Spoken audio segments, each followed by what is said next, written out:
we are only limited by our ambition, Mr. President. And I want to join with you to say to the little boy in Brown Hill and Stony Grove and Jessops and Cotton Ground, Sandy Point, that it doesn't really matter where you come from. It's all about your attitude and your application to the life journey that you have sought to embark on. So I want to join with you and congratulate you for being so recognized, as you have indicated, for the second time with a doctorate. I believe, Mr. President, if there is anyone else who deserves it, I certainly believe that he does. So congratulations, sir. Mr. President, I just want to very briefly give some very brief comments as it regards to a number of developments in my various departments under the ministry that I have had the privilege to lead for the past 5 years. I think, Mr. President, that it's important to update the general public on the development of the Zetlands or the Pond Hill Reservoir. We would have, Mr. President, demolished the old fiberglass tank there at Pond Hill, and we are presently in the process of constructing a new 250,000-gallon Aquastore glass-fused steel water tank. Most of the components, Mr. President, are already here on island. This tank, Mr. President, will allow for storage for Pond Hill and Church Ground, all the way down into Cherry Garden and Bath Village. And it will, Mr. President, add additional redundancy in our system and certainly enhance our storage capacity here on the island of Nevis. And while we are constructing this 250,000 water tank there at Pond Hill, we continue, Mr. President, to explore certain possibilities and avenues as it regards to additional water. We are seriously considering desalination, and we are also seriously looking at the addition of new wells to the island of Nevis.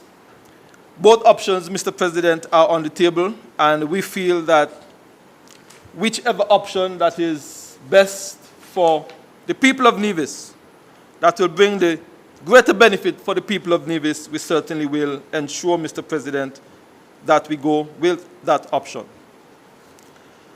Mr. President, the Labor Department in April would have celebrated in the annual World Day for Safety and Health at Work. And this year, it was celebrated on Thursday, the 28th of April, under the theme, Act Together to Build a Positive Safety and Health Culture. A number of activities, Mr. President, occurred to commemorate the event. The activity included a poster and awareness day. This was done on Wednesday, the 20th of April. Work inspection, Mr. President, was done by our labor inspection officers. This was done on Wednesday, the 20th of April, the 20th and the 22nd of April. We participated in a church service at the Wesleyan Holiness Church in Charlestown on the 24th of April.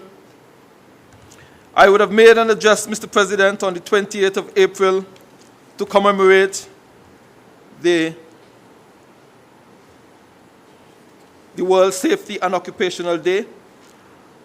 And one of the highlights, Mr. President, was a career fair 2022, which started on the 11th of July under the theme, Skills Development and Opportunities for a Brighter Future. And we saw some 42 participants, students of 4th form and 5th form from the Charlestown Secondary School and the Gingerland Secondary School, also from the Nevis International Secondary School, Mr. President. So we felt that that event on the 11th of July was one of the highlights of the month of activity celebrating World Day for Safety and Health at the Work 2022. Mr. President, I want to switch very quickly to our planning department. And a training conference was held by the staff of the Department of Planning at the Malcolm Gitchard Recreational Park on Friday the 13th of May.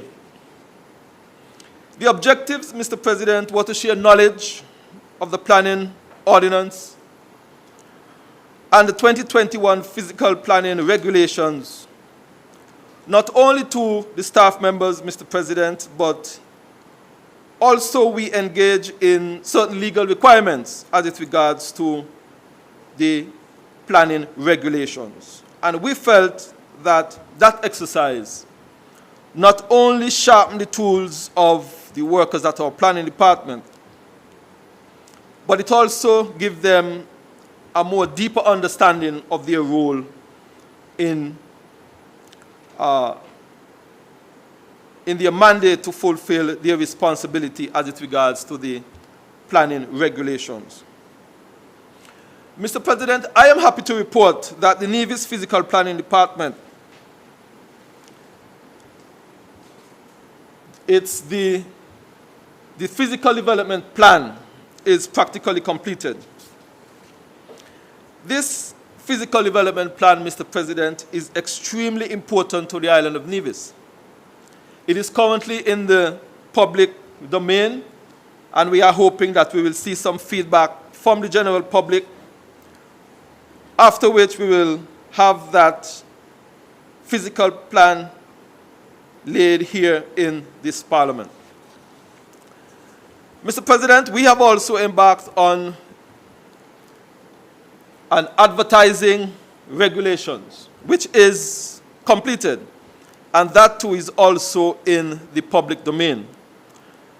And we are hoping that we will have some feedback from the general public as it regards to the advertisement regulations. We are in the process, Mr. President, of preparing a booklet on the Nevis Physical Planning and Development Control Ordinance and Planning Regulations. We feel that this booklet will not only help the general public, but will also give some guidance to developers, homeowners, persons in the financial sectors, and anyone who have any interest whatsoever as it regards to planning and development here on the island of Nevis. So I want to pause for a moment and thank the hardworking staff at our planning department. They continue to be proactive. They continue to ensure, Mr. President, that the various regulations and ordinance that they have to work with, that the general public is keep abreast as to all that is happening with those pieces of regulations and legislation.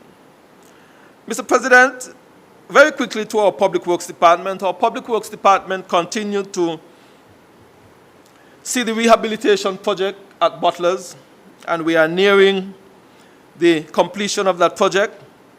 We are now on the final stretch from the Seventh-day Adventist Church to the Island Main Road intersection. And once that is completed, Mr. President, we will apply the final layer of asphalt on the entire carriageway in Butlers. Mr. President, we are making good progress in the Bath Village Road enhancement project. We have seen the installation of a 4-inch water line from the intersection of Boom Shop all the way over to the area of where the late Gandhi Philip resides, or once reside. And we have also, Mr. President, ensured that all of the new connections in that area are being completed. I want to thank the Public Works Department and the Water Department I also, Mr. President, want to thank our partners from Nevlec and Flow and Digicel for their partnership as well. When we choose to undertake these various road developments, they are partnering with us to ensure that they upgrade their services as well. And I certainly want to thank them. I am happy to report, Mr. President, that the road work adjacent to the Charlestown Methodist Church is basically completed. And I want to thank our friends at the Charlestown Methodist Church. They have partnered with us. I know, Mr. President, that we had some concern about the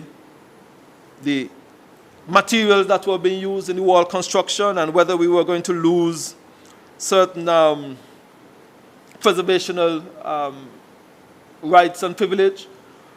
But the Methodist Church, Mr. President, worked with us to ensure that they had the wall reconstructed to a quality and to a standard that they have been satisfied with.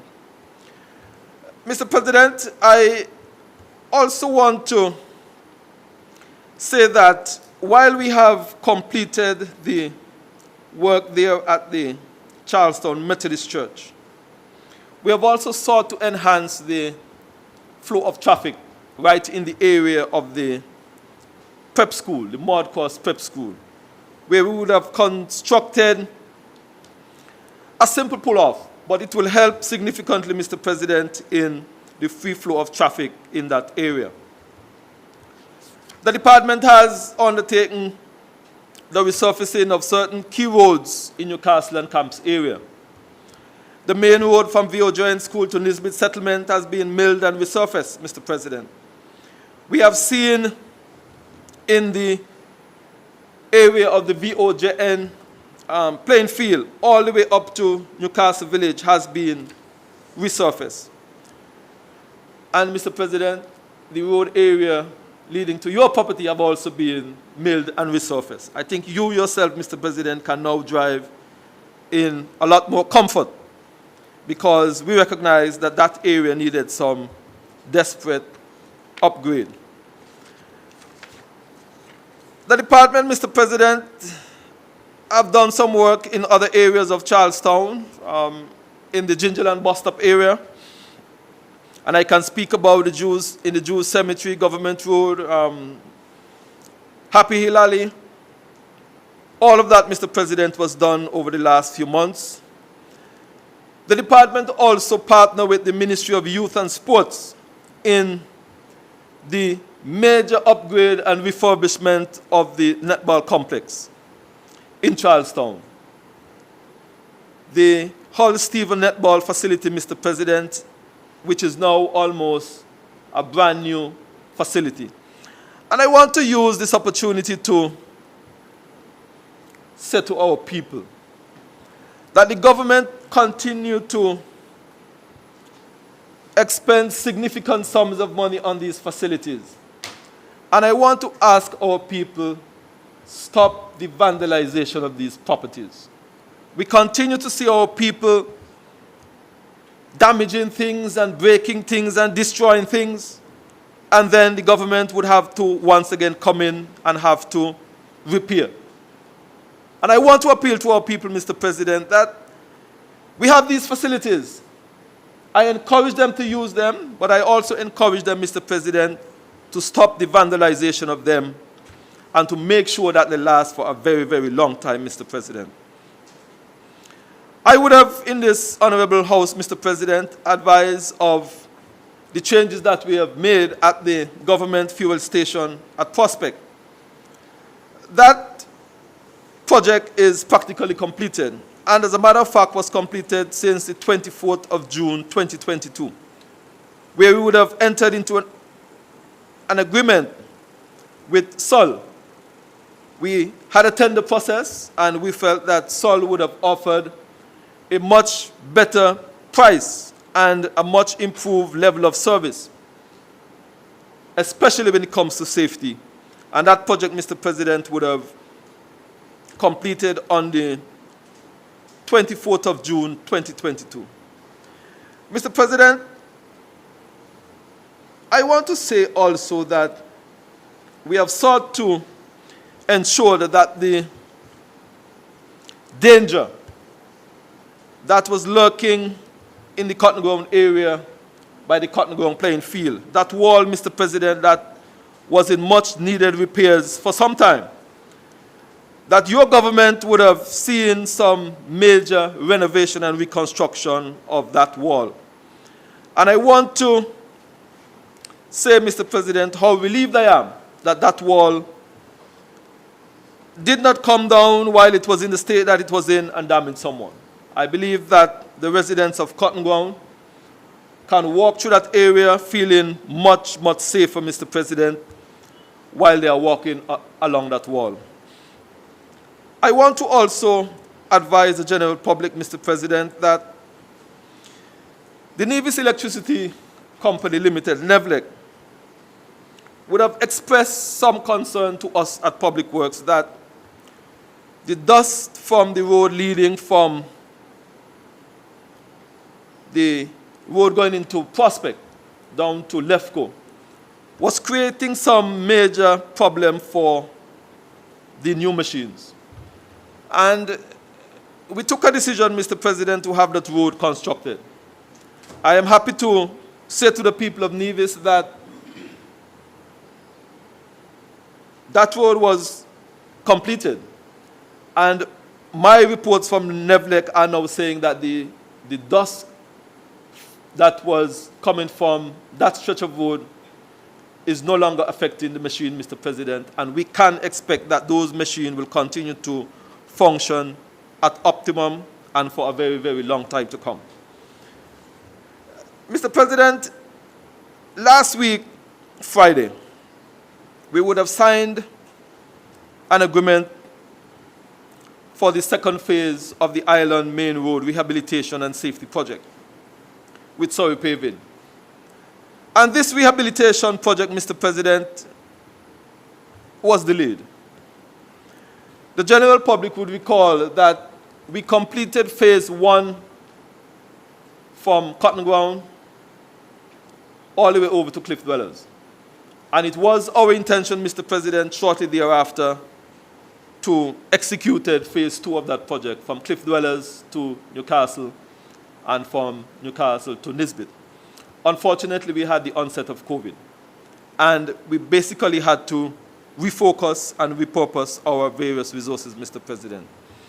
I am happy to say to the people of Nevis that that contract was signed last week, Friday, with Surrey Paving, and we are expecting, Mr. President, that works in earnest will commence, if not this week, certainly by next week. Thank you. I want to... Thank you on behalf of Mr. President, I must say that I really took some pressure from the man from the north, you know. But it was all, Mr. President, in good karma. It's an area and a stretch of road that is in desperate need of repair, Mr. President. We have had the complaints of motorists and pedestrians in that area that this was a project that the Nevis Island administration needed to have completed, and I'm happy to report that it's a 3.4 kilometers project, and the cost is some $11.7 million, Mr. President. I want to say to the general public that this is not just the construction of a piece of road. We are building in a lot of safety mechanism in this piece of road. For example, Mr. President, Hurricane Hill. I believe all of us would have driven on and around Hurricane Hill. It's a very dark corner and it's a very dangerous corner. It is the intention, Mr. President, to remove portion of that hill and make it much, much safer, Mr. President. We have some drainage issues in the area that we intend to solve. We know that at times we have heavy rains, and we have seen some videos over the last few days of some serious flooding in the area of the Newcastle police station, for example. And we feel, Mr. President, that once this project is completed, motorists and pedestrians alike in that area will be much, much safer, Mr. President. And I want to place on record, Mr. President, my sincere thanks to the Bank of Nevis for partnering with the Nevis Island Administration in ensuring that we saw the various finances to execute this project, Mr. President. Finally, Mr. President, we have seen the trust in Nevis to create a similar unit that is presently on Sinkit. That is the lab, the Bureau of Standards, Mr. President, on Sinkits. And we feel that on the island of Nevis, we are utilizing certain food products and certain fish and meat products, Mr. President, without them being properly tested. And we have had, from the U.S. South Command, a visit on the 25th of May 2022 to do a number of things, Mr. President. One, to select an appropriate site for the construction of this Bureau of Standard, and to finally design and produce the necessary plans to construct this building, Mr. President. This, again, is another thrust on the island of Nevis to ensure that we provide for the people of Nevis the necessary safety in our food products, our fish products, and our meat products, Mr. President. And I believe that when this Bureau of Standard would have been completed on the island of Nevis, that things like our water, our bottled water, our various processed product, Mr. President, all can be tested and all can be given the necessary stamp of approval. Mr. President, I want to end by saying that 2022 is fast drawing to a close. And at the moment, Mr. President, we have a number of projects that is still in train. The Bath Village project, the Butlers project, and soon to commence, Mr. President, the second phase of the Island Main Road project from Cliff Dwellers to Newcastle and from Shoys Road to Nisbet. We also, Mr. President, are seeing some ongoing projects as it regards to water upgrades. Our planning department continue to be very vibrant and continue to be very robust. Our labor department, Mr. President, as well continue to be the catalyst in trying to ensure that the various employment standards and regulations are adhered to. Our postal service continue to ensure that they meet the needs of our people. All of these, Mr. President, are the various departments and ministries that I have oversight of. And I believe that for 2022, that they have done a tremendous job in ensuring that they continue to serve the people of Nevis. Mr. President, with those brief words, I thank you, Mr. President.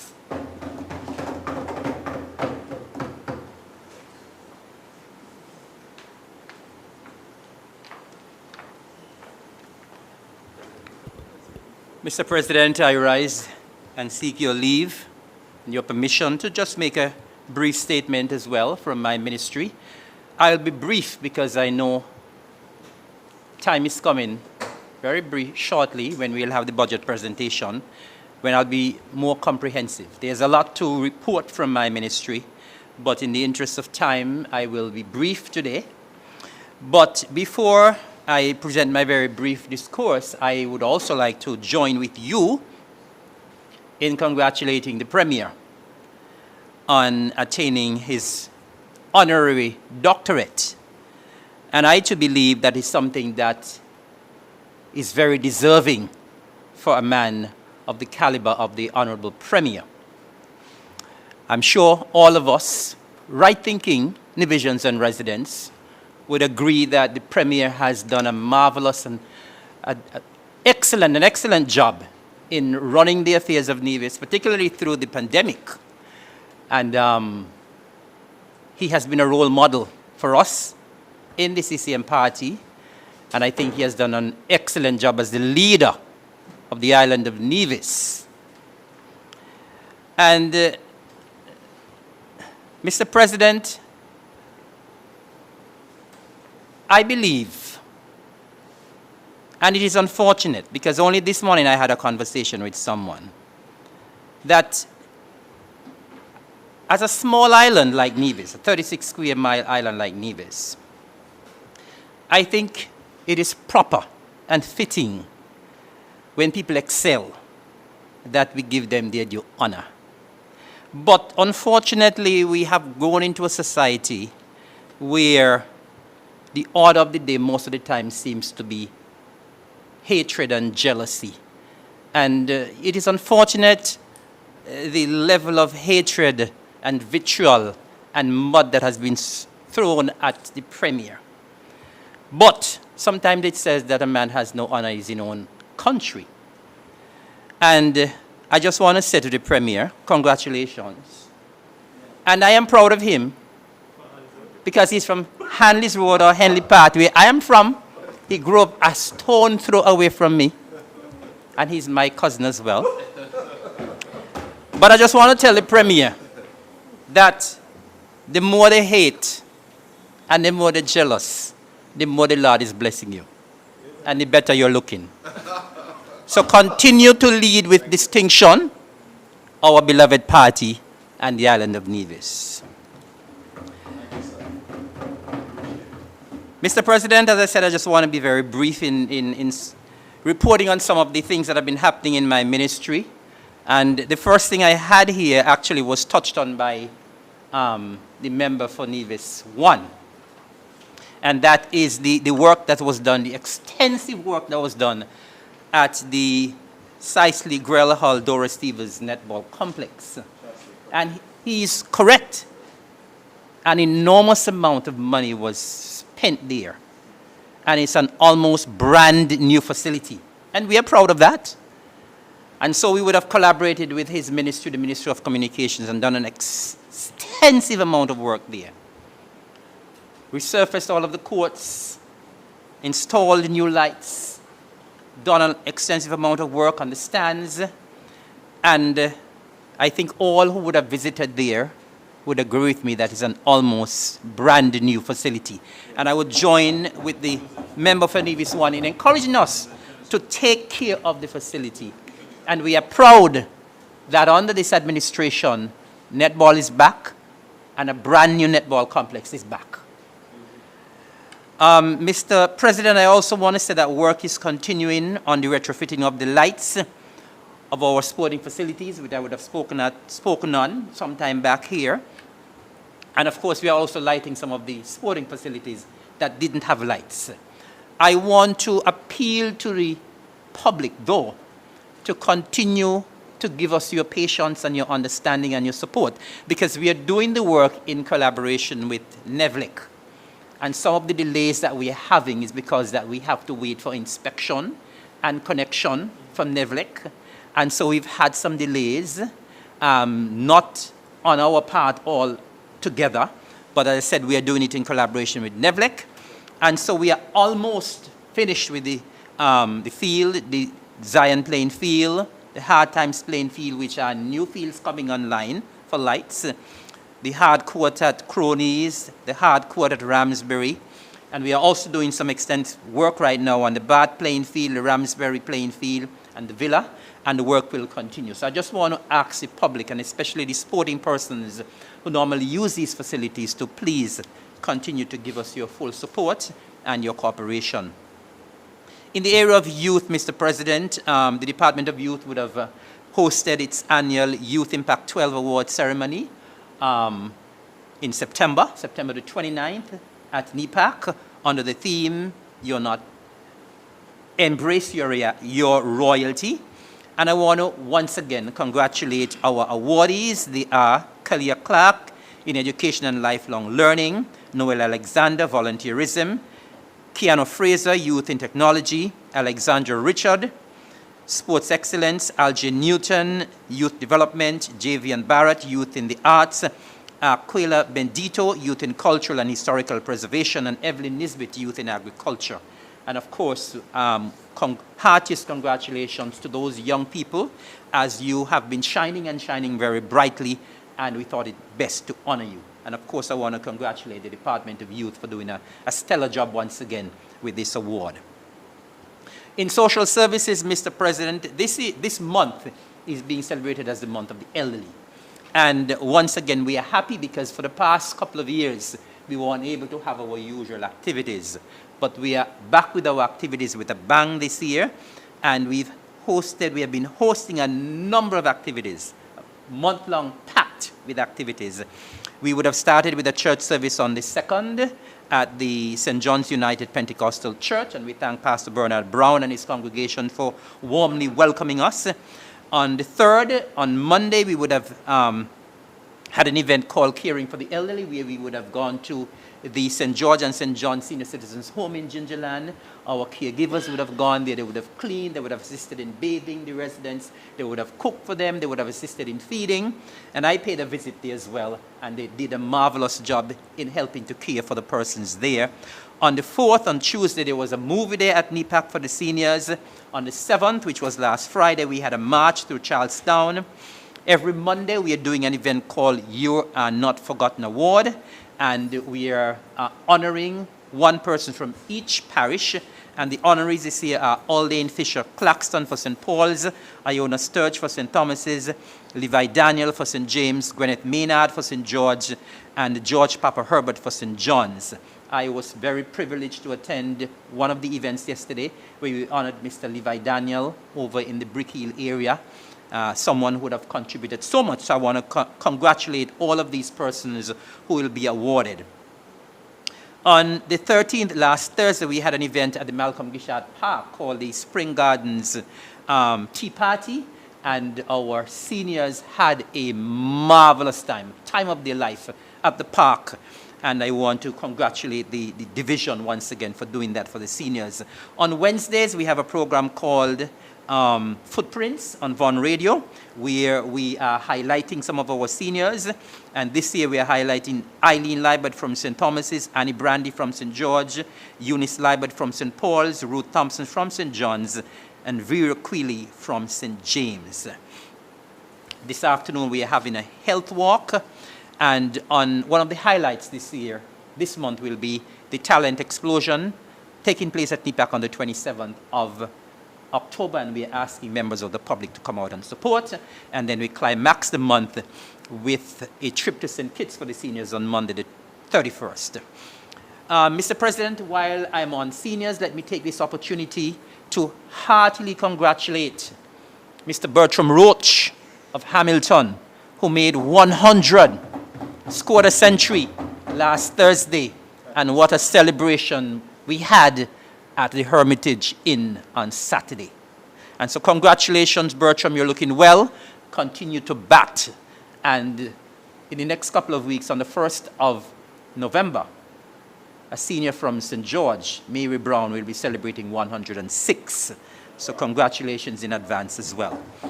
And finally, Mr. President, I said I'm going to be brief in the area of culture.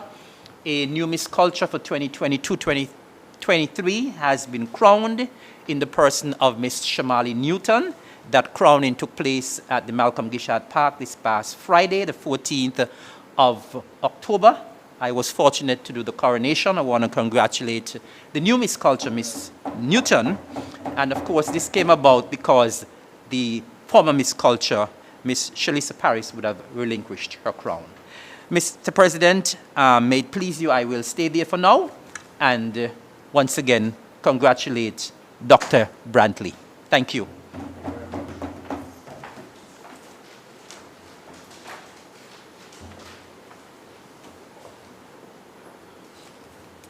Mr. President, I rise again to make a brief statement on the agenda item currently before this Honorable House. And I want to join you and also join my esteemed colleagues here on the government side of the aisle to also congratulate my friend and colleague, the Honorable Mark Brantley, and Premier and, well, Honorable, I'm going to come to the doctor now because there's something I want to say. The Honorable Mark Brantley, and now I transition into Dr. Brantley. And why I said Dr. Brantley, may I remind this Honorable House that he was already, that particular honor was already bestowed on him, I believe by the Medical University of the Americas, some years ago. So when he told me he was getting this honor being bestowed on him again, I asked him if I'm going to refer to him as Doctor. And it may sound like a joke, but it is symbolic of the contribution that the good gentleman would have made here on the island of Nevis towards the development of Nevis, and also regionally and internationally. Because these awards are bestowed upon you because of your contribution over the years. And we think of some of the persons who would have gotten doctorate being bestowed upon them in recent times. Honorary doctorate, that is. One could think of Richard Richardson. You know the cricketer from Antigua. Richard Richardson. You can think of Calypsonian from St. Vincent who would have received such award in recent days. Beckett, I believe, for his contribution in cricket. Not cricket, Calypso. You can think of many others. Hugh Rollins, or Son of the Soil. So Hugh Rollins. But I bring that up because some people trivialize these things. They trivialize them because I don't want to go down the part of my former colleague and say grudge and envy or anything like that. Well, I just said it. But I want to say to you, Mr. President, that these are significant because people are looking on. People see what you're doing. People understand. And as a result of that, they lift you up by way of this honorary doctorate, I should say. And so, you heard my colleague prior to me said that a man has no honor in his own country. Well, if it is not for the country that you're in or the island that you're in, people outside there are watching. And so, Dr. Brantley, or Dr. Brantley, I want to commend you for your exploits over the years. And in the field of politics, or in the realm of politics, I've been there with you since 2006. And we've fought many battles together. We have done many things together. And we have done so because this island that we grew up in is one of the best things to all of us. And when we fight not for ourselves, but we fight for this island. And so your fight is my fight. Your fight is our fight. And we have fought some good battles. And of course, you have gone to the international stage and have represented this island in the most honorable way. And that is why persons have taken attention or have taken sight of what you have done. And so I want to commend you. And, you know, they say you can take a man out of the country, but you can't take the country out of the man. I believe you love Nevis just as much as I do, as much as any other person out there. And wherever you go, Nevis is near and dear to you. So I commend you, and may God continue to bless you, sir, as you continue to lead this island of ours. And I want to speak briefly on your leadership because I always commend you for being the leader that you are and the leadership that you have displayed over the last 5 years. You always said 2 of those years were robbed. You were robbed of those 2 years, meaning 2020 and almost to 2022, because we know we would have had the onset of COVID-19. Many other leaders out there would have struggled or have been struggling, and we keep lifting up those leaders, and I don't want to call any name, but they have demonstrated some degree of failure in their actions. But over those years of the pandemic, you would have demonstrated that you had the temperament, your hands were on the wheel and steering this island through the most turbulent times that this island have ever seen. And we have seen many disasters, many challenges, but none like COVID-19. And I want to say that this island is rebounding as a result of your leadership, and I want to commend you. And I can go on, but there'll be other times. But I want to wrap up by saying once again, this island, the majority of people on this island will join with me and say, kudos to you. Wonderful accomplishment on your part. But the journey continues. It continues, because this is not an end to anything, but this is a beginning to other big things to come. And so I want to say I'll be along with you, and hopefully somewhere there's someone who put something on my head too. Anyway, I leave that. But yes, Mr. President, I rise just to make some brief statement on this particular section of the agenda. And I want to speak briefly about the most recent activities that we have had in agriculture leading up to World Food Day, which was on Sunday, the 16th of October. Mr. President, let me start by saying a big thank you to the staff, members of the Department of Agriculture and the Ministry of Agriculture, and a big thank you as well to the general public for supporting the activities that we would have put on for the last week leading up to October 16th. These activities came prior to World Food Day. In the past, we have had activities after World Food Day. The significance of those would have been a bit different to this time around. We felt that we wanted to have these activities in advance so that the actual participation and interest would have been peaked well in advance of World Food Day, which was Sunday. So on Monday of last week, we started with a devotional service up there at Prospect. We did it different this year. We would have gone to various churches, and what would happen is that persons will not come out in their numbers because they would want to go to their own church, or they had other reasons for not coming. We figure we'll take church to the workers. So we took it up to Prospect, and the turnout was excellent. And if I may say, the environment was just as enriching as being in the four walls of a church, because the sermon was well delivered, the singing was good. I stood there that morning and I said, I wish I had the talent of the preacher. I wish I had the talent of all of the singers.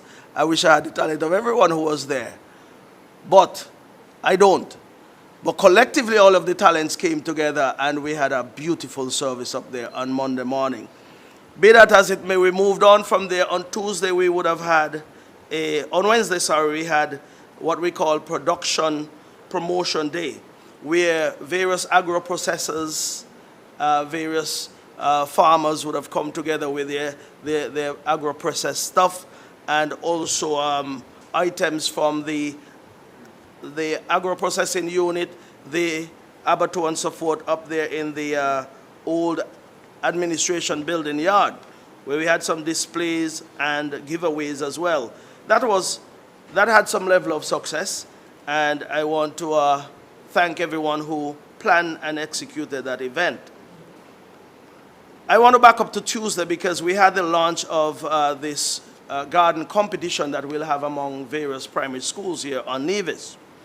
And the real essence of having this particular competition is to instill or inculcate some interest in farming into our young students, who we feel will be the one to provide that transition from the older farmers that we now have plying that particular trade or involved in farming, or young people who we are going to look towards to continue the farming journey here on the island of Nevis. Now, I believe that the earlier we start, the better, I believe, the results would be in the end. So we have a few schools that are participating in this competition. Participating schools are the Elizabeth Pemberton Primary, the St. James Primary, St. Thomas Primary, VOJN Primary School, Joycelyn Libert Primary School, Cicely Brown Integrated School, Ivor Walters Primary School, and of course the Charlestown Primary School. Judging for this competition will take place in a few weeks. So most schools are now in the preparatory stages of getting themselves ready. Some seedlings were distributed to the various schools. Well, there were mixed trays of seedlings, which includes tomato, lettuce, seasoned pepper, cantaloupe, and the likes. Now, we are trying to accomplish much more than just that transition. We're also trying to instill in our young people that if we were to have better production here on the island of Nevis, there will be better nutrition to our people. Of course, we'll provide a better environment, of course, here on the island of Nevis, which will lead to a better life. So there's better to be had in everything we do in agriculture moving forward. We have learned our lessons, I'm sure, because, of course, COVID-19 would have brought certain challenges that we now know. We now know we can mitigate these challenges if we were to exert more efforts in agriculture. And as I go on, I'll show you what I mean, Mr. President. So, indeed, we have seen some results there, and we have seen some interest, and we want to continue to harness that interest, Mr. President. During the week as well, on Thursday, we would have done some farmer and fisher folks outreach, whereby we would have gone throughout the island, and consistent with the theme that was selected by World Food Day for the celebration this year, which is Leave No One Behind. We focus primarily on our smaller farmers because, of course, over the years we have been distributing seedlings, greenhouses, and also other implements to our larger farmers or large-scale farmers so that we can get them to produce more. We have done distribution, of course, to our backyard farmers. We have done distribution to schools and also NGOs as well. But we identified some farmers who we absolutely believe have that interest in agriculture and in fishing. And when I say farmers, I mean livestock and crop farmers, and also in fishing as well. And I just want to highlight some of those names so that persons would be aware of who we would have made these contributions to. We have Omel Freeman at New River, Cordelia Liebert, New River as well. In Prospect, Doval Atley, in Hanley's Road, Venel Morton, in Westbury, Delroy Jarvis, well, aka Toffee. Many people would know Toffee.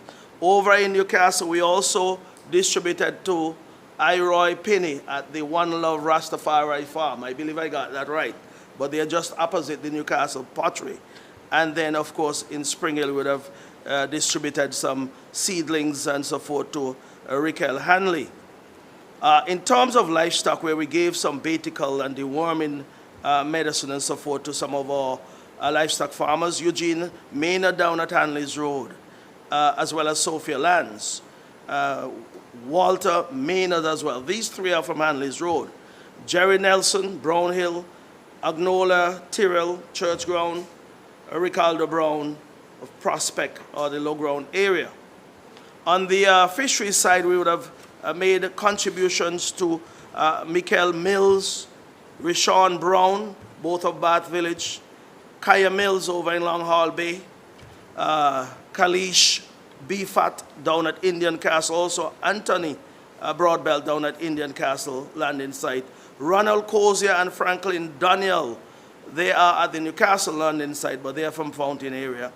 Orville Cornelius, Jessup landing site, and then Joseph James, he normally docks his boat over there at the Wally Bay landing site, and then Eston Liebert, who is from Marion Avenue, of course, but he has his equipment down here at Charlestown.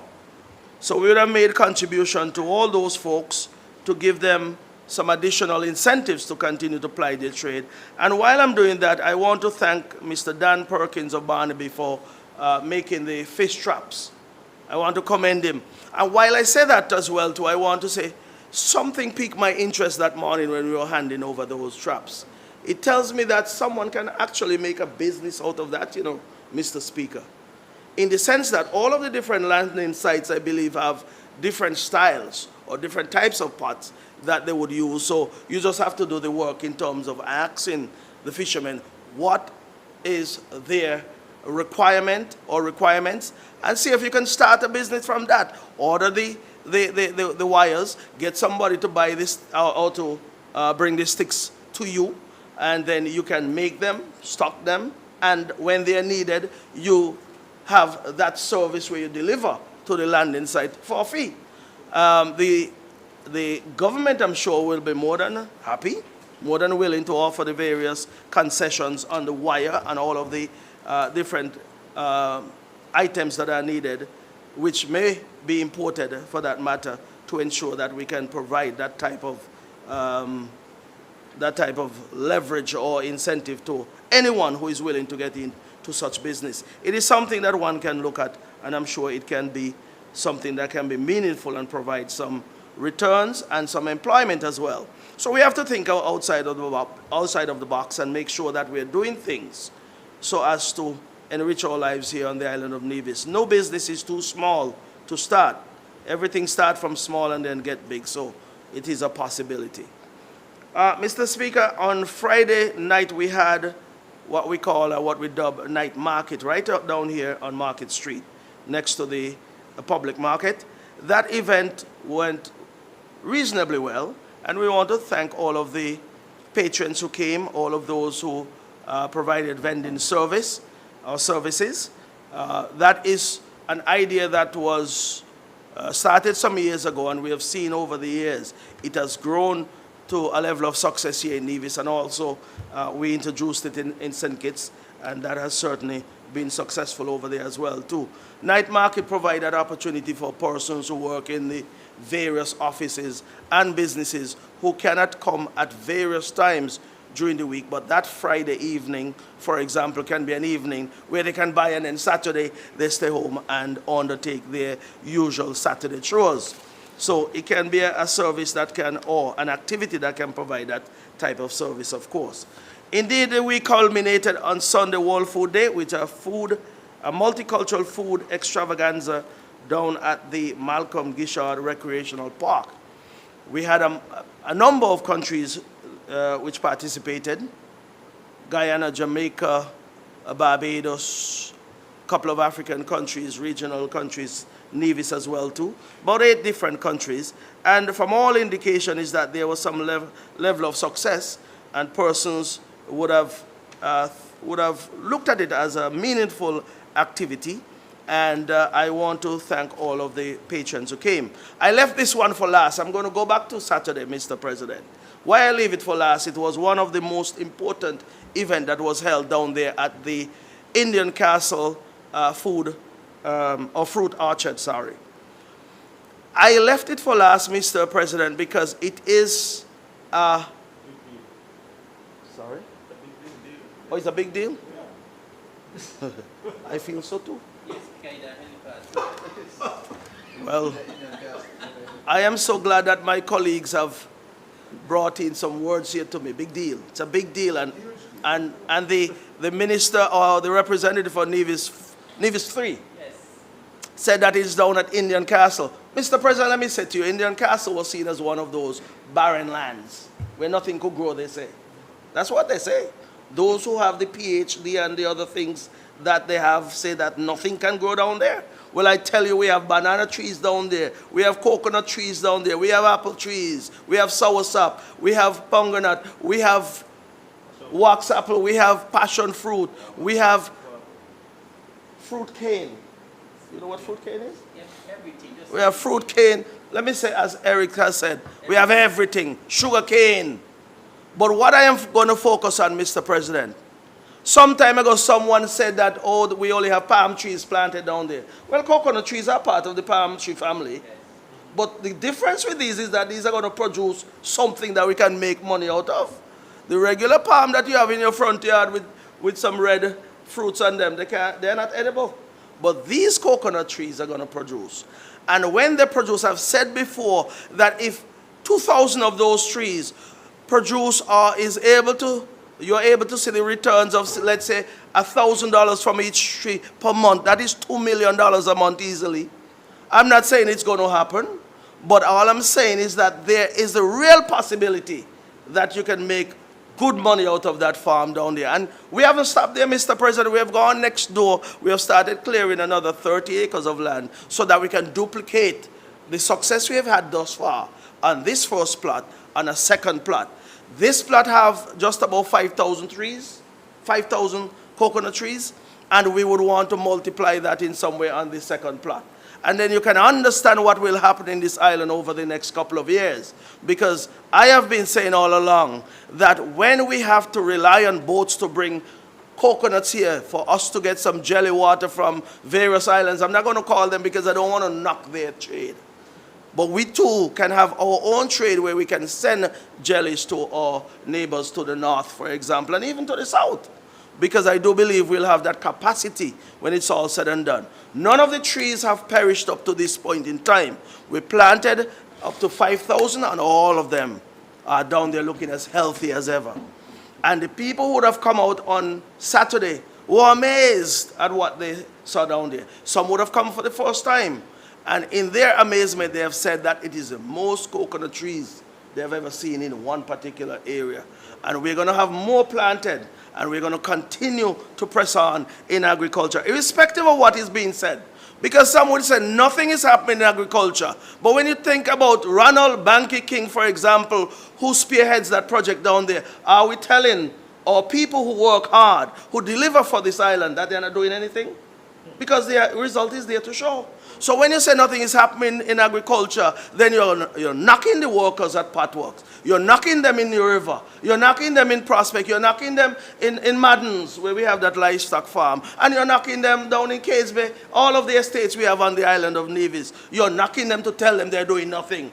And I speak to the contrary this morning to say to you, I commend all of them for their efforts, because their efforts are there to show.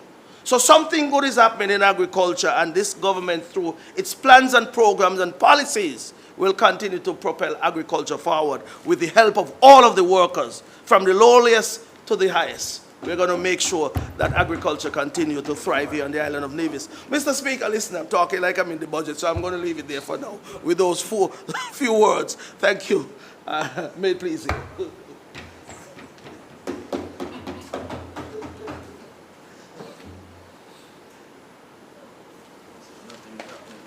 Personal explanations.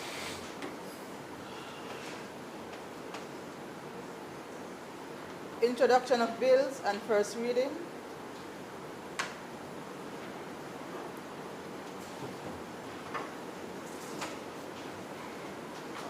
Mr. Speaker, good morning.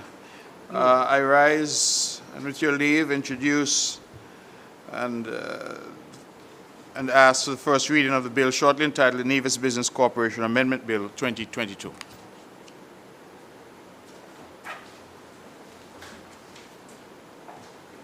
Mr. President, I rise to second the motion.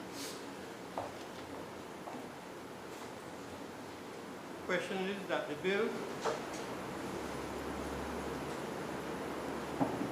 the Nevis Business Corporation Act Amendment, be read the first time. Those in favor? Aye. Those against? The ayes have it. A bill to amend the Nevis Business Corporation Ordinance Number 1 of 2017 and for matters related thereto or connected therewith. The bill has been read first time.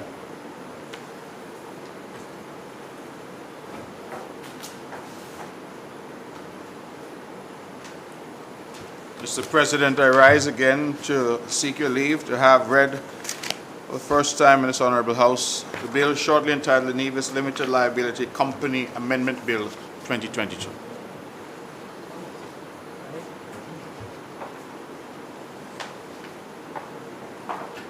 Mr. President, I rise to second the motion.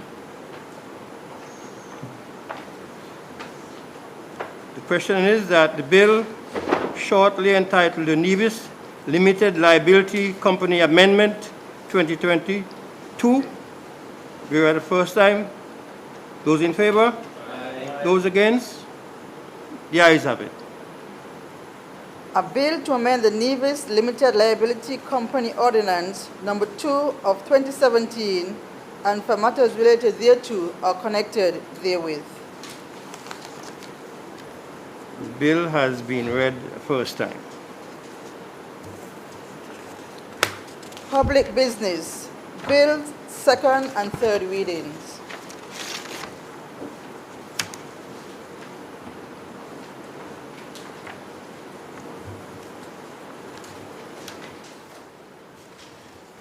Mr. President, I rise to commence the discussion and debate on the bill shortly entitled the Nevis Business Corporation Amendment Bill 2022, which has been read for a first time.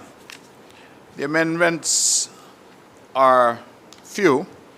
In fact, the bill that is currently before this Honorable House only runs to 3 sections, and so it is my hope that we will be able to dispatch this in short order. Let me, Mr. President, start the debate by, of course, emphasizing the critical importance of the financial services industry to the economy of the island of Nevis and to the people of Nevis.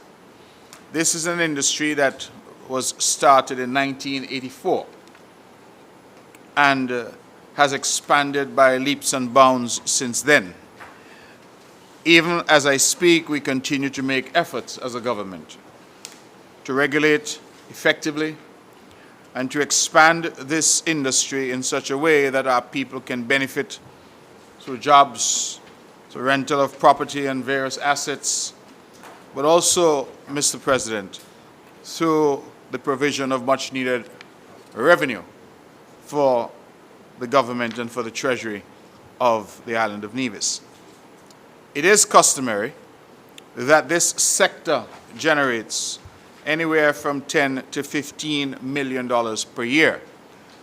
And we are seeking, Mr. President, to grow this sector in a significant way, that it can in fact become a major contributor to the economy of the island of Nevis.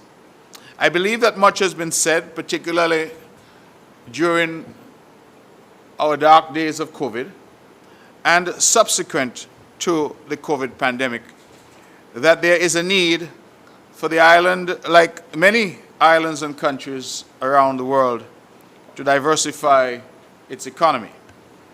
I believe that all of us have come to the realization that the mono-economy, the monocrop that we have, which is tourism, that it is unwise to put all of our eggs in that tourism basket.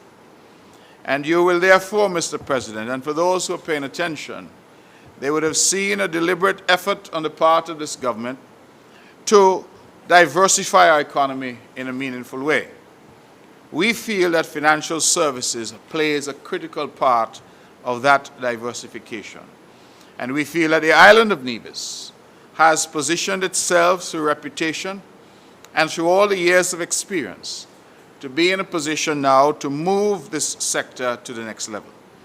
And it is for that reason, Mr. President, why we're here, to tighten up, and why I suggest we will come back from time to time to make the necessary amendments to ensure that our legislation remains best in class, cutting edge, and not only that it meets international standards, but that we set the standards by which international business is done. I would want, of course, to commend the team at the legal department, the team at our regulatory department, and the service providers who continue to contribute in a very significant way to shaping legislation, shaping our approach, and certainly, Mr. President, ensuring that the people of Nevis get the benefit of this very important sector. I think we are all aware, Mr. President, of the challenges. We are all aware of the difficulties that are imposed from time to time by wealthier countries far removed from our shores. The standards that they keep postulating for us to comply with are sometimes onerous and difficult. We are, of course, a small island, and we have very scarce resources. Notwithstanding that, we are required to perform and to have a sector that performs at the same level, if not higher, than those anywhere else in the world. And so, from time to time, you hear us refer to the various acronyms. We say FATF, the Financial Action Task Force. We say CFATF, the Caribbean Financial Action Task Force, the OECD. We make reference to all of these agencies and emanations because ultimately we have to ensure that our sector conforms to the standards that are set internationally. And it is for that reason, Mr. President, why we have come and no doubt will come again. This memorandum that I am going to refer to now was actually prepared for me by our team at the legal department, Mr. President, to guide me through the debate on the amendment to the Nevis Business Corporation ordinance. This amendment, as I have said, is shortly entitled the Nevis Business Corporation Ordinance Amendment Bill 2022. And we will seek to provide, briefly, the rationale for the amendments which have been proposed by the Financial Services Regulation Supervision Department and the service providers. I want to stop there to emphasize, Mr. President, that as much as possible, what you see coming to this House and what you see in terms of policy in this sector is informed by the cooperation and the input of the Financial Services Department, the government side, let me put it that way, and the private sector. And I would want to recommit our position that the private sector will be involved, should be involved, and we will continue to engage with them in relation to matters impacting this critical industry. Without them, there is no industry. And so we must take their comments on board and ensure that our service providers have the necessary tools and the necessary products that they can sell and that are, of course, appealing to the international market. And so I would like to formally from this rostrum make that commitment that our service providers will be included and will not be left behind. These amendments then were done primarily to Section 119 of the existing ordinance, with a view to clarifying certain aspects of the legislation. Specifically, we focus in this bill on the part of the procedure which has to be complied with when an IBC, International Business Company, is removed from the register. The relevant amendments are noted, and I will get into them now. Of course, we have the short title, Mr. President, the Nevis Business Corporation Amendment Ordinance 2022, and we have a short interpretation section which says that the principal ordinance means the Nevis Business Corporation Ordinance number 1 of 2017. If I can therefore now turn to Section 119 and to the amendments thereof, which would be encapsulated in Section 3 of this bill that is before the House for debate. Section 119 of the principal ordinance, and let me remind you again, Mr. President, that that refers to the Nevis Business Corporation Ordinance number 1 of 2017, is amended in the heading. The current heading reads as follows: dissolution on failure to pay annual registration fee or maintain a registered agent and removal from the register. That will be amended simply now to say removal from the register and restoration. Under the existing heading, one would reasonably expect to find some detailed procedure as it relates specifically to dissolution under certain circumstances. It is apparent, however, that the section was erroneously headed as dissolution, when in fact it does not outline the procedure for dissolution on failure to pay annual registration fees or to maintain a registered agent. The section speaks to the circumstances in which an international business company would be struck or removed from the register by the registrar and further outlines the procedure for reinstatement. Therefore, to clear up any ambiguity, it was prudent to have the heading amended to reflect the precise procedure to which the section actually relates. Accordingly, the amendment was made to the heading, which now reads, as I've indicated, striking off on failure to pay, it now reads removal from the register and restoration, Section 119. So we've amended the heading to make that clear. In Section 119.4, it's currently worded in a way which gives a discretion to the registrar as it relates to the restoration of a corporation, which has been removed from the register in accordance with subsections 1 and 2. The word may is used in line 2 of subsection 4. And this creates the discretionary provision which appears to be too vague and optional in its application. It gives the understanding that even if an IBC complies with all other requirements under the subsection, that the registrar still has a final say as to whether to restore the IBC or not. And just to read what is now proposed, Mr. President, it says in subsection 4, we'll delete that subsection in its entirety, and we shall now replace it to read as follows: a corporation which is removed from the register pursuant to subsections 1 and 2 shall, subject to subsection 7, be restored to the register within 3 years of the date of removal upon filing an application for restoration with the Registrar of Corporations in the prescribed form, together with the prescribed fee for restoration and all outstanding fees and penalties accrued as at the date of the application. Put differently, we have sought to invoke the mandatory shall as opposed to the discretionary may, simply to provide that once the conditions are met, the registrar shall in fact reinstate a corporation to the register. And I believe that that, Mr. President, is important because it now gives greater certainty to those involved in the sector as to how the sector will operate and how, in fact, a corporation that has been struck can be restored. It also sets out the time frame. I would want to emphasize that because it speaks to within 3 years of the date of removal, which would suggest to me that if one company goes beyond that 3-year period, then there may be other considerations. But certainly if you apply to be restored within the 3 years, if you have done so on the prescribed form, with the prescribed fee, and all outstanding fees and penalties are paid, then the new section creates an obligation on the part of the registrar in order to reinstate that company, and therefore we feel brings some greater certainty and clarity to the necessary procedure.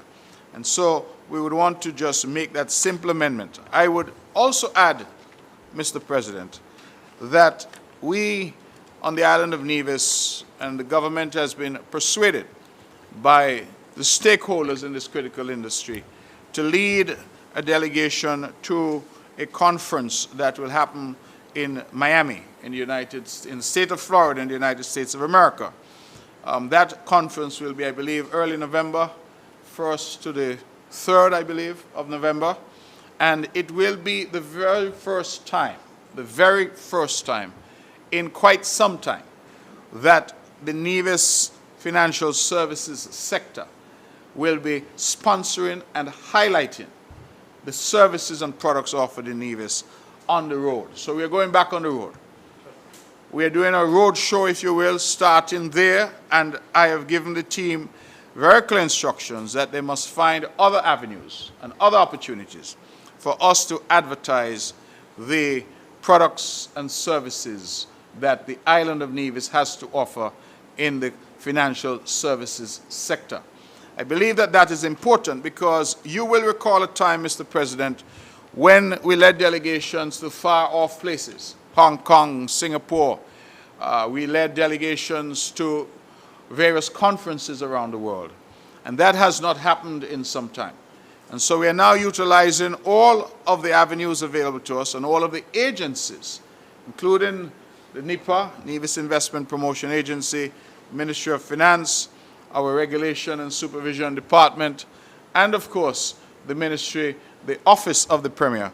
And we're seeking, Mr. President, to bring the good news to the world of the products and services that are offered in Nevis. We feel that having spent some time retooling, some time looking and ensuring that we adhere to and in most cases surpass the regulatory standards that have been set internationally, that we have excellent products, and it is now time, Mr. President, for us to reemerge on the global stage with a massive promotion effort. And so we, as I said, will come from time to time. The purpose for that is to hone, develop, burnish, and ensure that our products are best in class, so that when we stand up at this forum in Miami or in any other forum, we will have the ability to say that Nevis, which has been in this business since 1984, is a well-regulated jurisdiction which complies with or surpasses international standards in terms of regulation and, Mr. President, has some of the best and most cross-cutting products available, products that will be appealing to high net worth individuals and products that will be appealing to those in the world who see value in using jurisdictions such as ours to order their business and personal affairs. And so, with those words, Mr. President, I would certainly wish to commend the debate and discussion on the Nevis Business Corporation Amendment Bill 2022, which certainly is before the House for its second reading.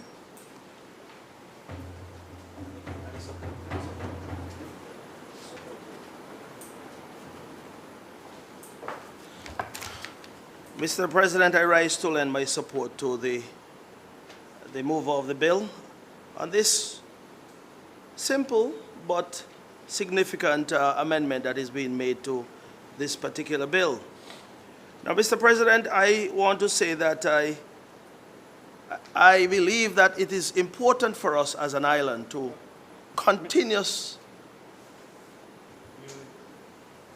You are lending your support to the bill, but you cannot speak just now. You could speak later. I thought the debate was on. No, but the opposition most likely would want to speak. So you ask that you reserve your right to speak later. Yeah. Yeah. You do that and you speak later. But I yield there. I yield to the President. The good representative from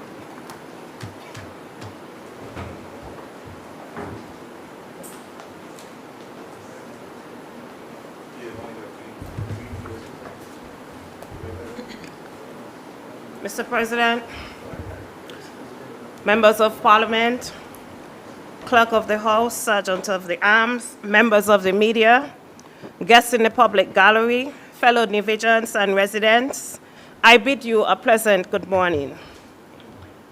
I wish to also acknowledge the presence of the leader of the Nevis Reformation Party, Dr. Janice Daniel. Thank you, Madam Leader, for taking the time out to lend your support, as always, to me during this sitting. Mr. President, I join with the other members of this Honorable House to extend congratulations to the Honorable Premier of Nevis, who recently was honored with an honorary doctorate. I trust and hope that this honor would empower him to use the office of the Premier to build a more harmonious society that fosters equal opportunities for all and to deliver fair and best practices in the administration of his duties. Mr. President, I wish to just perhaps make a small contribution to the amendment of this bill, perhaps more so by asking some questions of the honorable members opposite. Mr. Speaker, but before I do so, just a quick note, and perhaps more in the spirit of encouraging all of us to take the parliamentary business seriously, and in an effort to ensure that we can, as members of Parliament, be best prepared to make our contributions to the parliamentary sitting, it is my sincerest hope, Mr. President, that in future the order papers can be served in a more timely manner. Mr. President, I say this because despite having been served with the notice for this parliamentary sitting since last week, Monday, I was only served with the papers on Thursday. Mr. President, this is becoming more of a norm rather than an exception. And I know, Mr. President, the rule permits such. However, Mr. President, I am perhaps alluding to the fact and somewhat encouraging us all all stakeholders, whether it be the legal department, all persons involved in the process, to be mindful that members of parliament do have other engagements, and sometimes we can best serve the public if it is, Mr. President, that we are granted and we are given the papers at an earlier opportunity so that we can familiarize ourselves with the papers and we can be best prepared. Mr. President, I do think that this particular practice needs some improvement. Okay, but the regulation says that you get the papers 2 days. That is what the regulation says. If for any reason you are asking to get it earlier, there would have to be a change in the regulations. There would have to be. And I cannot, because I go by the regulations. I do not make the regulations, but that's how it is. So until such time, we'd have to abide by the 2 days before. Thank you, Mr. President. I believe that I would have presented the argument, and I do think that it can only add to the efficacy of us conducting the public business as prudent and as efficient as we all can. So perhaps that is an issue for the members opposite to consider. Nevertheless, Mr. President, moving on with the debate, just looking at section 19 and the proposed amendment, which somewhat makes it mandatory once an IBC, an International Business Corporation, has been removed from the register, that it shall be reinstated. And so this amendment removes the discretionary power of the register of the IBC, the registrar, of the IBC, from being able to use his or her discretion as to whether such an entity should be reinstated. However, Mr. President, looking at the substantive legislation, and that is the Nevis Business Corporation Ordinance 2017, and I am looking specifically at section 19, subsection 3. 19 or 119? Sorry, 119. 119. Thank you, Mr. President. Subsection 3, which states, where the Register of Corporations has reasonable grounds to believe that a corporation incorporated under this ordinance is engaged in any criminal activity, the Register of Corporations shall forfeit the articles of incorporation of the corporation and shall remove the corporation from the register. Now, I am simply posing a question to the members opposite and the mover of the bill. In circumstances where an entity was removed for perhaps criminal activities or other activities that are not very becoming with the intent and purpose of the legislation, is it the case that in those circumstances that within 3 years, despite that particular disqualification, that that entity can still be reinstituted?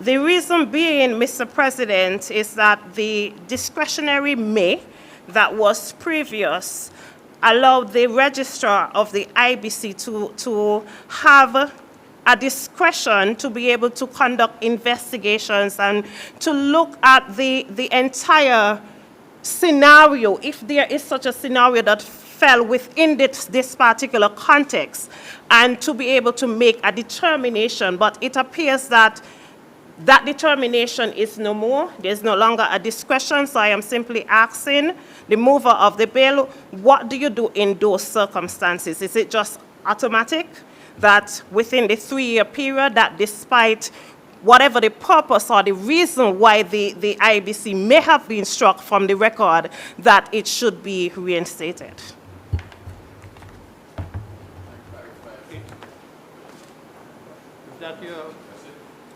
you finished with your?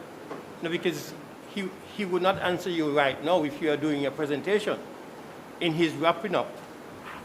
Mr. President, that is the extent of the presentation as it relates to that particular matter, as we are only dealing with one issue. Okay.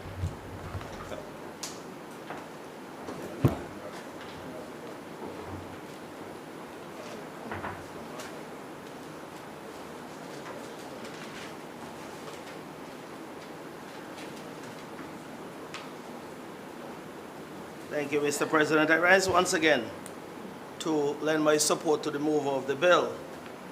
And it is a bill to amend the Nevis Business Corporation Ordinance Number 1 of 2017 and for matters related thereto and connected therewith. Now, I believe this, Mr. President, it may be termed a simple amendment, but it have certainly a far-reaching effects. And as I stand here this morning, I am reminded of something of the past. I'm reminded of, I believe it was 2007, thereabout, when there was another government that managed, another party in government that managed the affairs of Nevis. And I'm reminded of that company from Lebanon, I believe it was, Utico, when there were attempts made to literally hand over our financial services sector to such company. And I remember the opposition that we would have raged against such move. Illicit actors, we were saying, would be a part of our sector. This jurisdiction would have been under immense pressure as a result. I believe the move of the bill would well recall when that was contemplated back then. It was a discussion on the airwaves here in Nevis.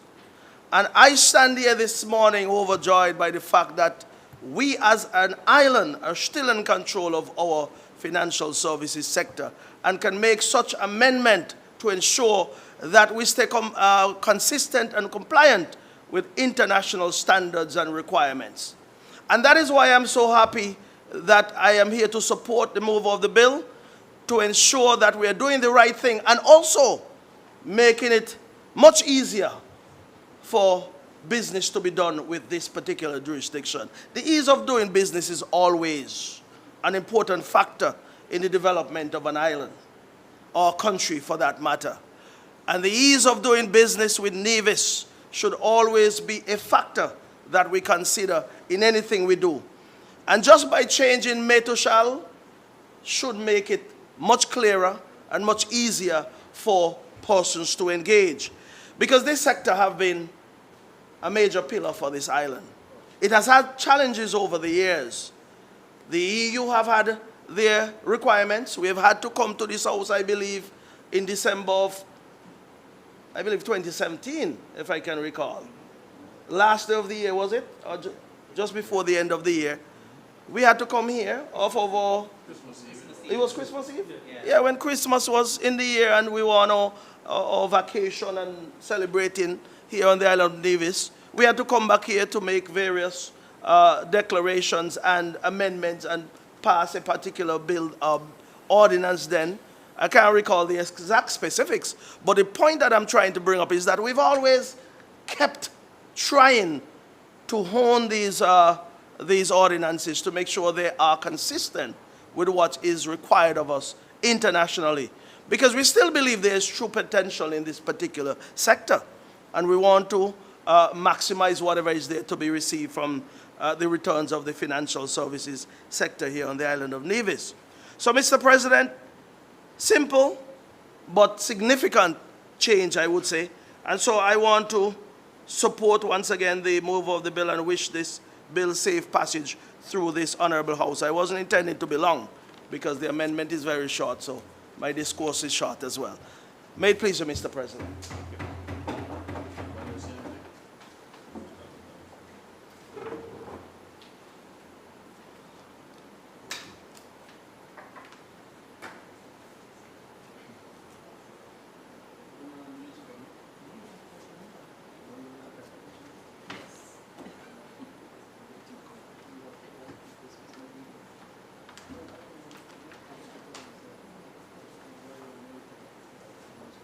Mr. President, I rise to conclude the discussion on this particular bill, shortly entitled the Nevis Business Corporation Amendment Bill 2022. My honorable friend opposite raised the issue of what happens if a company has been struck off for some nefarious reason. Are we now saying that that company must be restored and that the registrar would have no residual discretion? I would urge my colleague opposite to have sight of the original section 119. I believe that is the section we are contending with here. And if she were to peruse carefully, as I invite the Honorable House to do, section 119, subsection 1 says this: on the failure of a corporation to pay the annual renewal of registration fee for a period of 1 year, the registrar of companies shall remove the corporation from the register.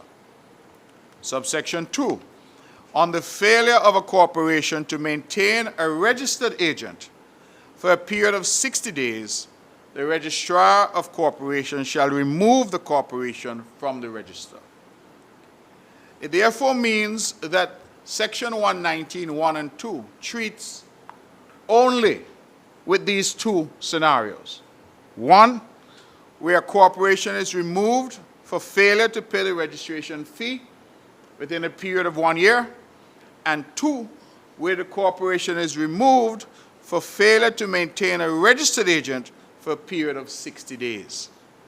Those are the only two scenarios with which that section deals in relation to what we are dealing with here today. So the question that is posed by the honorable member opposite really does not arise on this amendment, because this amendment says that in subsection 4 we are deleting the subsection in its entirety and replacing it as follows: a corporation which is removed from the register pursuant to subsections 1 and 2, that is, removed from the register for non-payment of fees or for not maintaining a registered agent, subject to subsection 7, shall be restored to the register within 3 years of the date of removal upon filing an application for restoration with the Registrar of Corporations in the prescribed form, together with the prescribed fee for restoration and all outstanding fees and penalties. So I hope, Mr. President, that clarifies that all we are concerned with here is giving the registrar the power now to restore companies that were struck for non-payment or for not maintaining a registered agent. And so the example that the honorable member opposite raises about a company that is involved in criminal activity and is removed simply does not arise for purposes of the amendment that we are proposing this morning. So I trust that that clarifies the matter and puts it beyond doubt insofar as the honorable member opposite is concerned, and certainly for the benefit of the House and for the members of the public who are here and who are listening. So the amendment really is simple.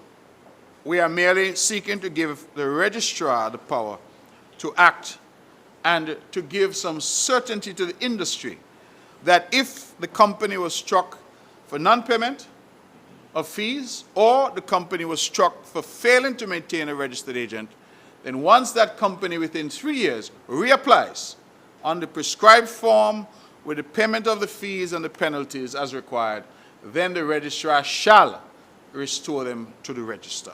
Very simple, and so I hope with that explanation we can bring this debate on this bill, shortly entitled the Nevis Business Corporation Amendment Bill 2022, to a close. Those, therefore, would be my submissions, and I commend this bill to the House for its second reading. May it so please the Honorable House.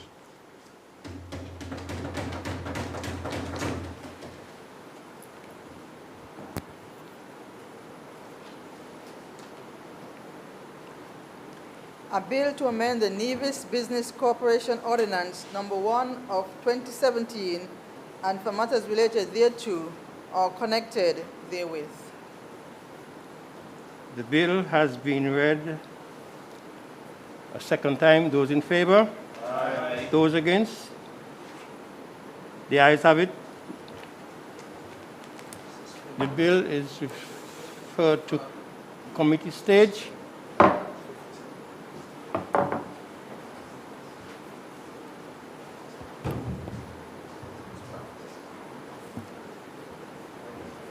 Clause 3. The question is that clause 3 do form part of the bill. Those in favor? Aye. Those against? The ayes have it. Clause 2. Question is that clause 2 do form part of the bill. Those in favor? Aye. Those against? The ayes have it. Clause 1. The question is that clause 1 do form part of the bill. Those in favor? Aye. Those against? The ayes have it. Enacting clause. The question is that the enacting clause do form part of the bill. Those in favor? Aye. Those against? The ayes have it. Title. I'm sorry, Mr. President. My dear friend here, the member for number 1, has pointed out that we are still saying being enacted by the Queen's most excellent majority, and Her Majesty has passed, and Yes. so it should say the King. Yes, yes, yes, yes.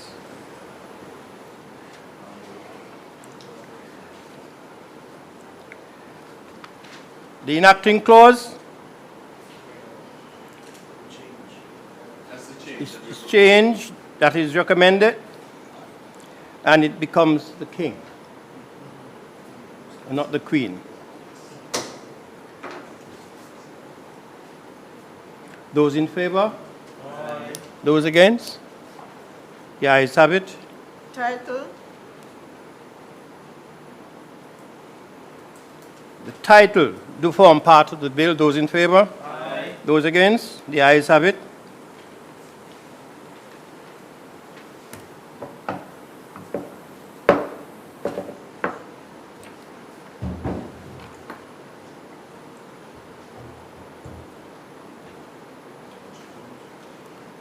House resumes its sitting.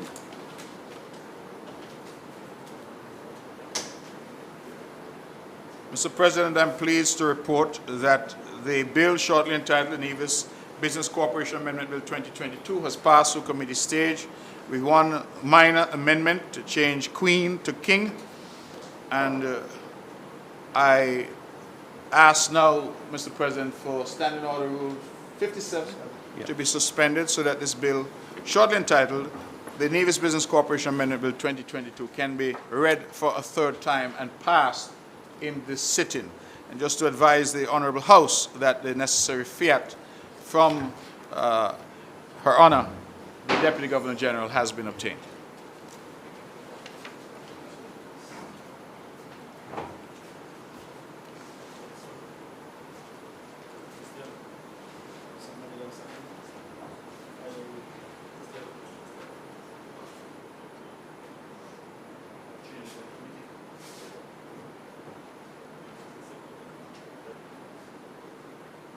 Yeah, second. Mr. Speaker, I rise to second the motion. Question is that the bill shortly entitled the Nevis Business Corporation,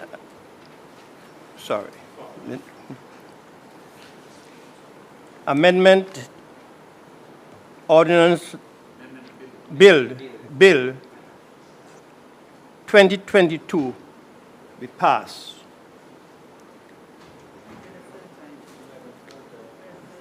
And the bill be read a third time and pass. Those in favor? Aye. Those against? The ayes have it. A bill to amend the Nevis Business Corporation Ordinance Number 1 of 2017 and for matters related thereto or connected therewith. The bill has been read a third time and passed.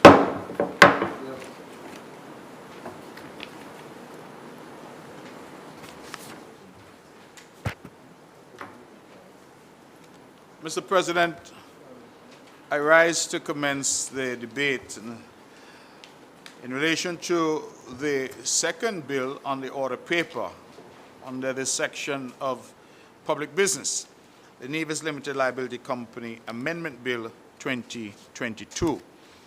This amendment, Mr. President, is a bit more extensive than that short bill that we earlier considered.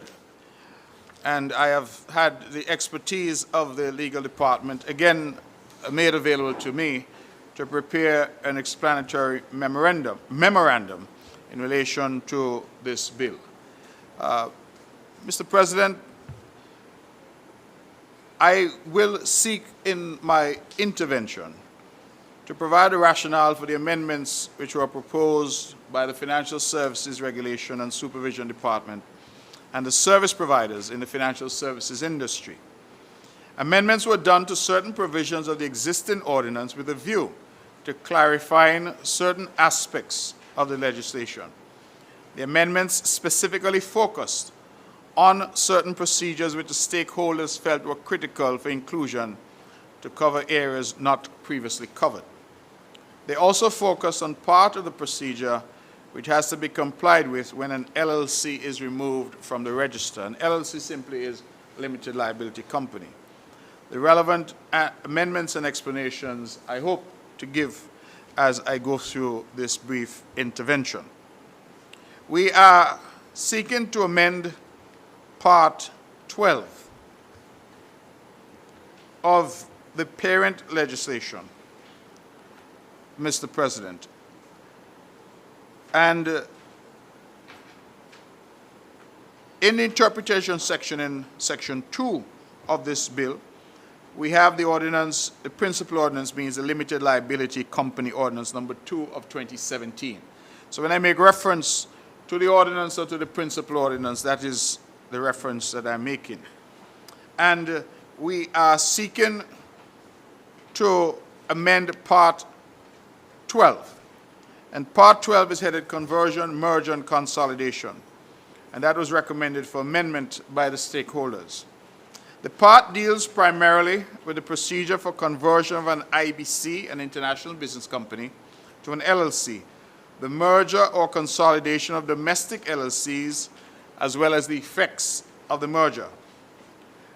The stakeholders found, however, that some other relevant procedures and circumstances could in fact give rise to mergers, consolidations, and conversions, and those are not currently covered by the principal ordinance. It is important, Mr. President, to note that the proposed amendments are already covered under the Nevis Business Corporation Ordinance, and it was therefore important to have identical provisions incorporated into the Limited Liability Company Ordinance. The sections which have been included as new sections under the legislation directly mirror the provisions of sections 111, 113, 114, 115, and 116 of the Nevis Business Corporation Ordinance. The new sections were included as amendments to section 72 and are as follows. We now have 72A. This outlines the procedure to be followed for the merger of a limited liability company or companies. The procedure is detailed and specific and makes provision for all that has to be complied with the particular limited liability company, as well as a procedure for submission to the registrar. Section 72B, merger or consolidation of domestic and foreign limited liability companies. The inclusion of this new section makes provision for the merger or consolidation of one or more foreign limited liability company with one or more domestic limited liability company. This was never hitherto provided for, and the stakeholders in the industry were of a view, Mr. President, that it is a critical provision for inclusion to allow for the specific type of merger or consolidation to be permitted. The procedure set out is clear and detailed, and the effects of such merger or consolidation are also outlined. Section 72C speaks to sale, lease, exchange, or other disposition of assets.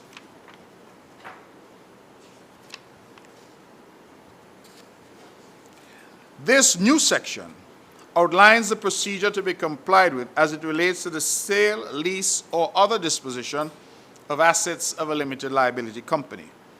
This section provides that any sale, lease, or other disposition of assets of a limited liability company can only be achieved by compliance with the procedure outlined in that section. The managers have to approve any sale, lease, or other disposition, as well as to set the terms and conditions for such sale, lease, or other disposition. Excuse me one moment, Mr. President. Can I just grab another document that I have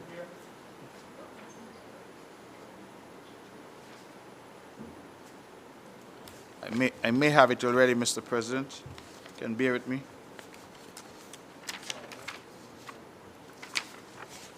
I was given a marked up version. I just need to ensure. We're dealing with section 72C.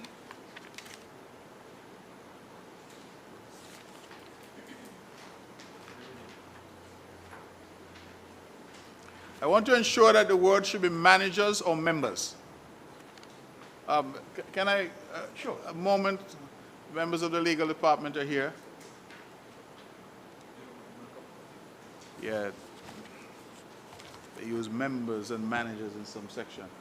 Let me continue until I'm corrected, Mr. President, to say that the managers have to approve any sale, lease, or other disposition, as well as to set the terms and conditions of such sale, lease, or other disposition of assets of the limited liability company. The managers also have authority under this section to authorize any mortgage or pledge any other security of the limited liability company. Under section 72D, right of dissenting managers to receive payment for interest. That really should say members. So we will correct that when we get to committee stage, but it really ought to speak to the right of dissenting members to receive payment for interest. And it simply provides, again, the procedure to be complied with as it relates to any member of the limited liability company having the right to dissent from certain company actions, and in so dissenting, be allowed to receive payment for his or her interest. Now, Mr. President, this sounds all quite convoluted. The truth is that the ordinary company would have shareholders, and I think a lot of us are very comfortable with the idea. Some of us even have shares in some of the other of the local companies existing in St. Kitts and Nevis. The LLC doesn't have shareholders. It has what I refer to as members. The company, ordinary company, is managed by a board, and so we have directors. The LLC is managed by managers, and so it's different language, but the functionality perhaps is quite similar. So the managers are the ones who manage and make decisions for the LLC, and the members are those who have ownership interests in the LLC.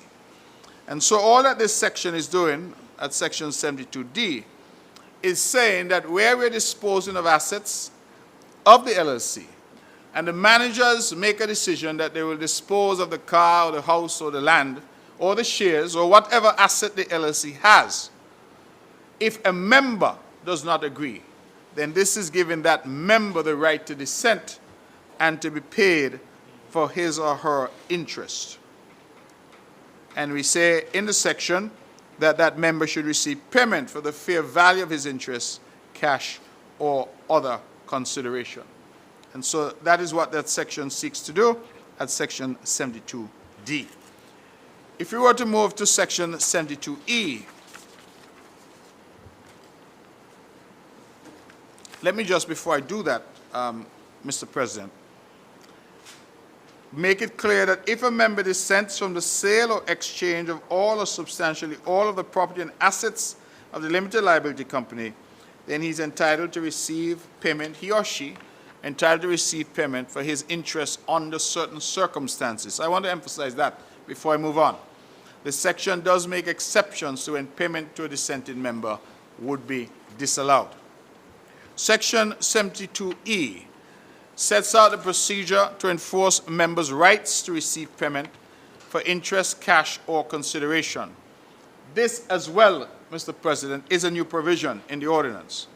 It details the procedure to be followed by a member, that is, an owner, who intends to enforce his right to receive payment for his interest, cash, or other consideration if certain proposed company action is taken.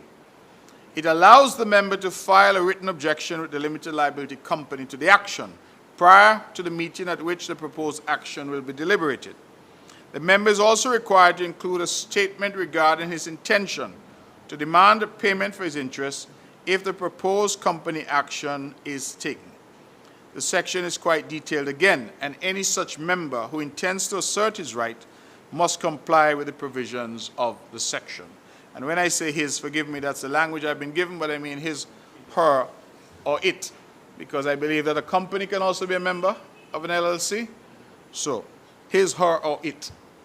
See, make sure everybody is included as I say that. So that's 72E, which is setting out the process and procedure for a member to receive and have enforced his right to receive payment for interest, for his interest in cash or some other consideration.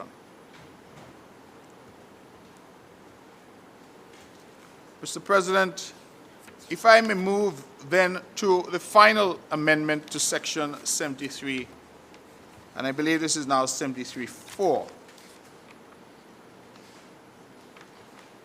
We are seeking in 73.4, that is, Section 4 of the bill that is currently under consideration, seeks to amend Section 73 of the Principal Ordinance in the heading by deleting the heading in its entirety and replacing it as follows: removal from the register and restoration.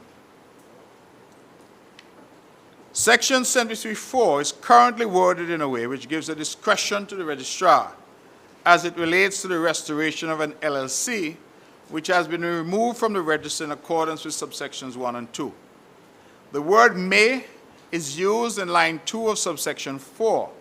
This creates a discretionary provision which appears to give wide power to the registrar. The amendment that is being proposed seeks to replace the word may with the word shall to make the restoration mandatory. This is based on the LLC complying with all other requirements under subsection 4. The discretionary power is therefore removed from the registrar and replaced with a mandatory directive, provided that all other requirements are complied with.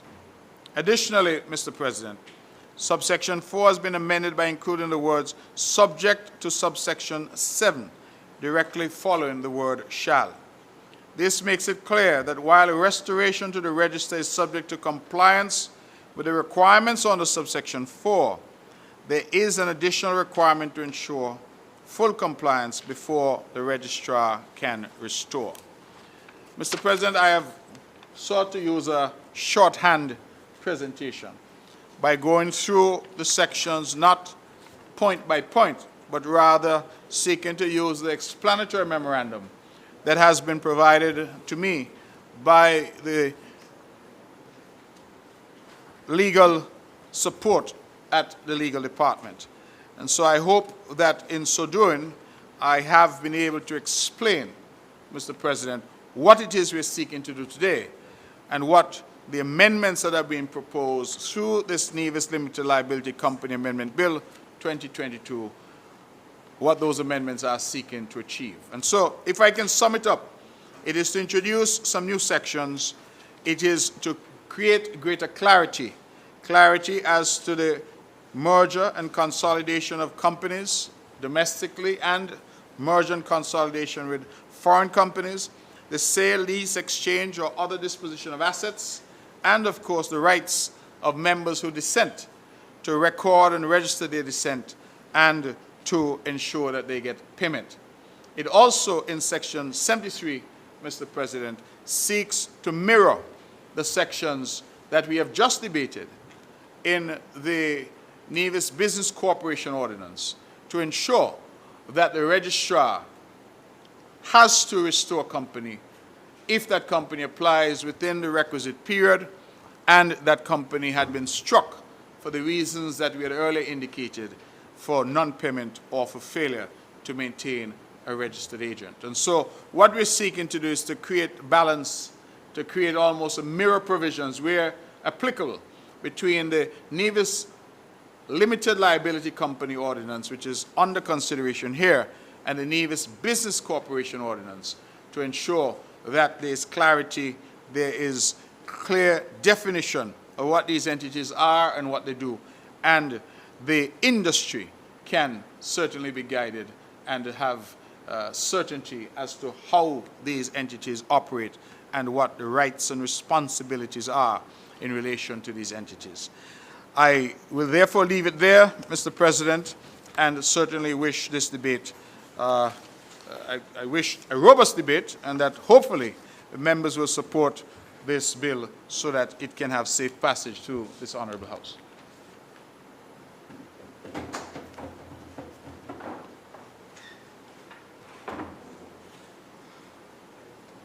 Mr. President, I rise to second I rise to second the motion and to reserve my right to speak.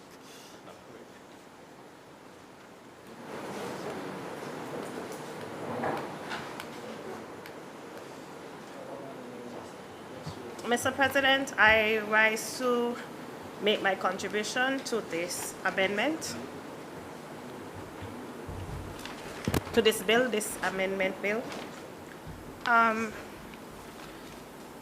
Mr. President, as I would have alluded earlier, and I know, Mr. President, that we are all humans, but it is perhaps time for us to consider that it can be quite embarrassing for members when we have to come to the House not prepared and we have to make changes, albeit that they may be simple changes based on perhaps words and interpretation, which can have a very different meaning if one was to perhaps misconstrue or misinterpret what is on the paper, the order paper, Mr. President. Therefore, Mr. President, I think the time has come, and it is perhaps ripe and prudent for all of us, particularly member opposite, legal department. I know the legal department is now fully equipped and staffed with some young attorneys who I believe are very talented. I have the privilege of teaching some of them. So I just want to encourage all of us in the process. This is very serious business, Mr. President, and it can be embarrassing that when we come here, we have issues in terms of the language which we have to rectify at the committee stage. It simply means, Mr. President, that perhaps a bit more time is needed for all of us, which can be proved to be beneficial for all of us to be able to go through the papers, go through the legislation, look at the intention of Parliament, see what is being proposed, so that we can all make meaningful contributions towards this debate and these discussions. Now, unlike the honorable members opposite, Mr. President, and the mover of the bill, I do not have the benefit of having a memorandum of explanation. So for me, it will take some time for me to go through the legislation to ask questions. And so if I have a bit more time, which can enable me to go through that particular process, perhaps to seek consultation from other stakeholders, such as perhaps the legal department, the councils, or even the regulator of the offshore banking, just to see what is the intention or the spirit behind the legislation.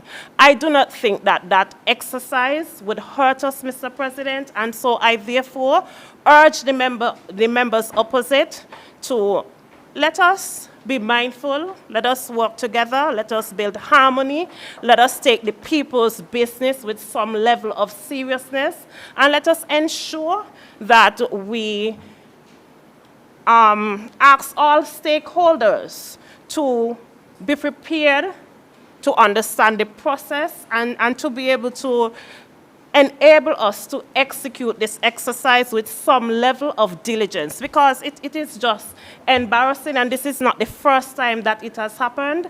In my very short stance in this parliament, it has happened on at least more than 3 occasions. And it is telling the public that when we come here, we are not prepared to best handle the people's business. And so that is the extent of my contribution, Mr. President.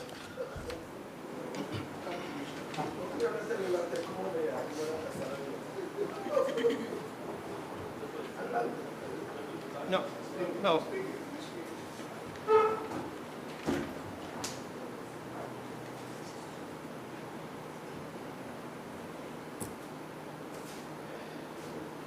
Mr. President, I rise to, in the first instance, lend my support to the bill that is presently before this Honorable House. And also, Mr. President, to recognize the importance of these amendments. I believe, Mr. President, that the bill seeks to strengthen the functionality of the Nevis Limited Liability Company Ordinance Number 2 of 2017. In the first instance, Mr. President, I want to probably divert very slightly, and I'm going to be treading on some. I'm going to be guided by you, Mr. President. On the 14th of September, just about a month or so ago, we listened to the Prime Minister of Barbados,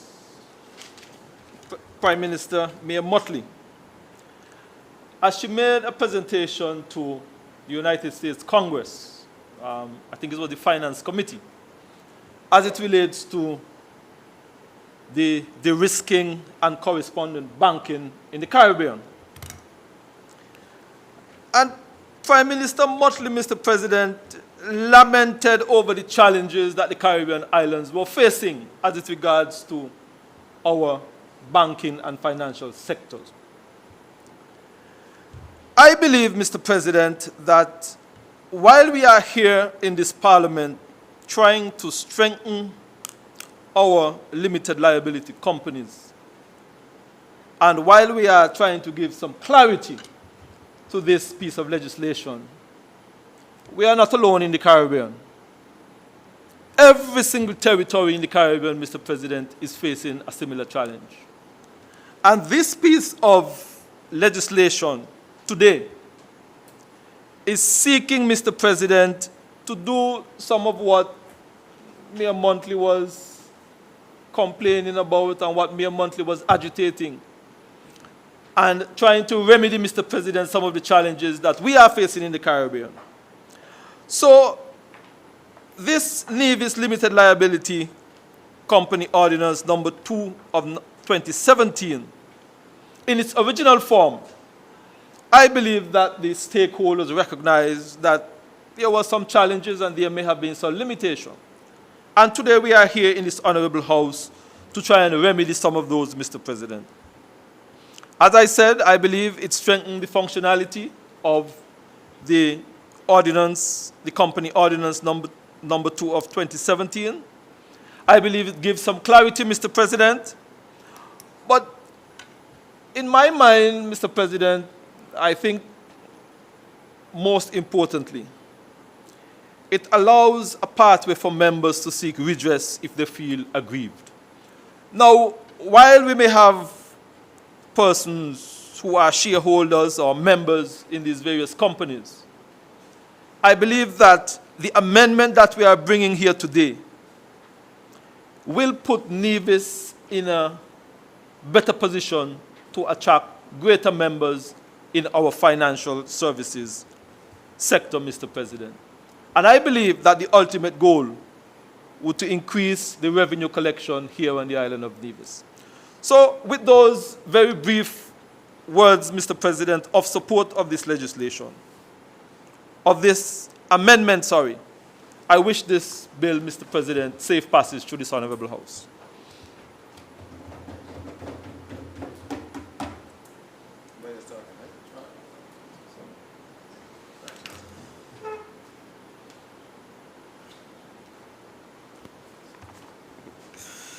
Good afternoon, everybody. Mr. President, I rise to support the bill before this honorable House.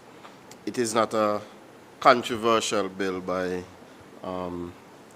any stretch of the imagination. The bill is simply seeking to make our offshore financial services sector a bit more competitive. We are all aware of the type of world that we are living in, the types of pressure that we have been getting from some of the larger economies. When it comes to the offshore financial services sector, the goalpost keeps moving year after year. Every time we come and we make new laws or we amend our older laws to come into compliance, the proverbial goalpost just keeps moving. So here we are today, not to do anything controversial, but just, of course, to ensure that our laws are conforming to all of the various things that we need to conform to ensure that, you know, we remain off of the proverbial blacklist. I know that is not something that anybody wants to hear about. So the bill this morning, of course, is not anything controversial. The Premier would have gone through the various sections, and we would have certainly heard the input from the member opposite, who would not have offered any opposition to the substantial bill before. So my task, Mr. President, is just to lend my support to the bill and to wish the bill safe passage. Thank you.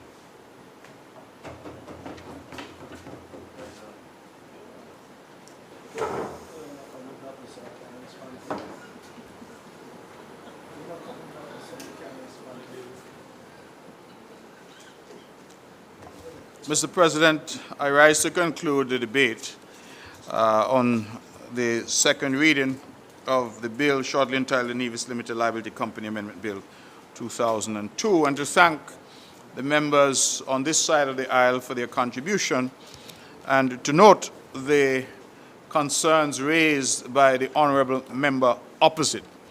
Mr. President, I would want to just take a moment to defend the professionals at the legal department. And I say defend because certainly in my humble opinion, they do excellent quality work. They do it in a timely and efficient manner. And from time to time, in any parliament around the world, there will be words or phrases that need to be adjusted. Simple example this morning, the error in the bills that were circulated of having the Queen when it ought to be the King. These are Scrivener's errors. These are minor matters. And so while I hear the criticism that perhaps some words or phrases can rise to some importance and therefore it might be useful to have them inserted at an earlier time so that all members can have the opportunity, I would want to defend the legal department and to say that our draftspeople there do a credible job, and that if there are instances from time to time where minor changes are required, and that ought not to rise to a level of criticism of what, in my opinion, is the excellent work that they produce on a daily basis. I will go further to say to my honorable friend opposite that I share her concern about the time that sometimes we get our papers, the times that is given to us to prepare for purposes of these debates. I, however, do not share the view that this is reflective of any lack of seriousness. And I want to take objection to that sentiment, that somehow because papers are served within the appointed time, that and not additional time is given, that somehow we are not serious, or because the officers at the legal department have insertions to make, as we all do at the committee stage, that that is reflective of a lack of seriousness.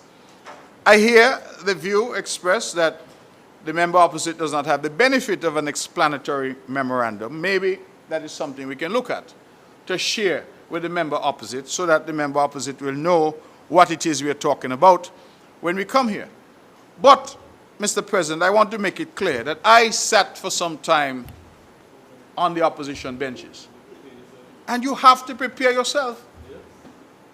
There is no value in coming in here and complaining that, oh Lord, I need more time. If you're given an hour, you have to prepare yourself. The rules are there to ensure that certain periods of time are given. This is not the budget debate. But for example, during the budget debate, as you well know, Mr. President, you come in as the opposition, you only get the budget document that is presented by the mover. Not the day before, after the mover is finished. After the mover is finished is under the rules and under the practices when you get the document. You had better therefore recognize that you may have to toil all night to get yourself ready to come back the next day to make the necessary presentation. Those are the rules. And while we can debate fairness and unfairness all day, we come into this house knowing what the rules are, and therefore it behooves us to function accordingly and prepare ourselves. All of us would like more time to do certain things. All of us. But if the rules say you have 2 days, you have 2 days. If the rules say you have 7 days, you have 7 days. And in the case of the budget, the rules give you 24 hours. Now, in fact, not even 24 hours. Because ordinarily, if you read the budget at 10 and the budget goes until 3, we adjourn then and you come back at 10 the next morning. So that is the way that it is. And that is why I think that ordinarily we have teams around us who are there to try and assist. And I will just, I don't want to tell tales out of school, but if I can give not learned, I'm already back in the courtroom, my honorable friend opposite, a little trick that I used to use is that by the time you come to a budget, no matter what the mover says, you already have your budget prepared. You're already prepared. So you'd only come now to fill in the blanks. Because if you're in the country, you know what the issues are. You know what the issues are already. So just a little tip. I'm here to help where I can. So I'm just giving some unsolicited and unpaid for advice to the honorable member opposite. So I am grateful for the support. The honorable member opposite did not have any criticisms of the bill that is before the House for debate, and certainly my colleagues on this side of the aisle have supported it. And so I would wish to move that the bill, shortly entitled Nevis Limited Liability Company Amendment Bill, be read a second time.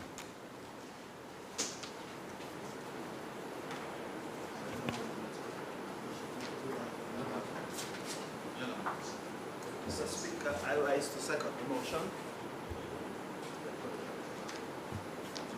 The question is that the bill shortly entitled the Nevis Limited Liability Company Ordinance Amendment be read a second time.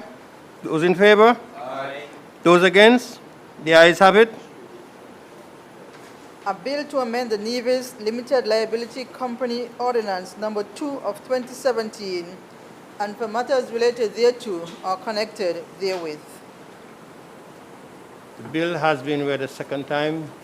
House in committee.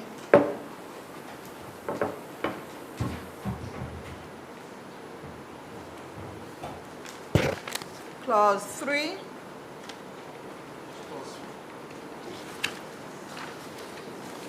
The question is that clause 3 do form part of the bill. Those in favor? We have some changes. We have some amendments. Amendments. Yeah. 72D. The clause refers to 72D. The heading should say right of dissenting members instead of managers.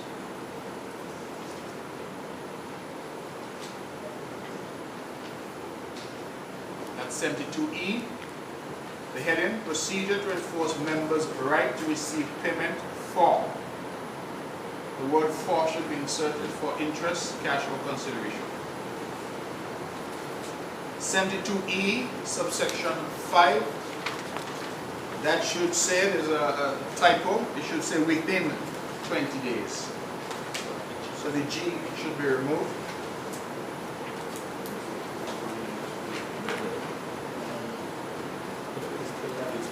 And section 11 of that same 72E should say the following procedure shall apply if, not of, if.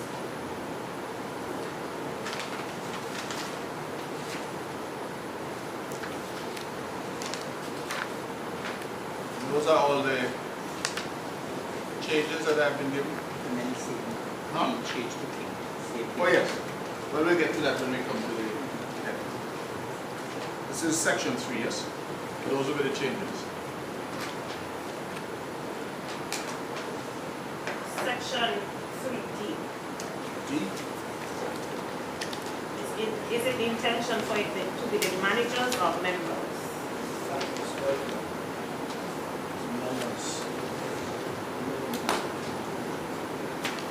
The right of the member 72D. D. 72AD. 72.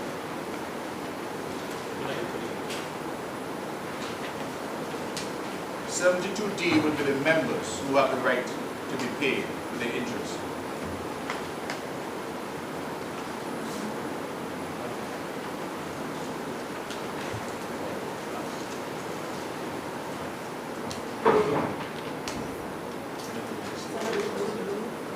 No, it says that other provisions with respect to the proposed merger as the managers considers necessary or desirable. So you're talking about 72A or D? 72A subsection.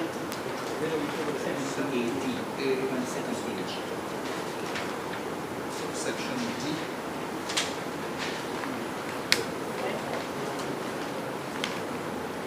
Such other provisions with respect to the proposed merger that the managers consider necessary or desirable.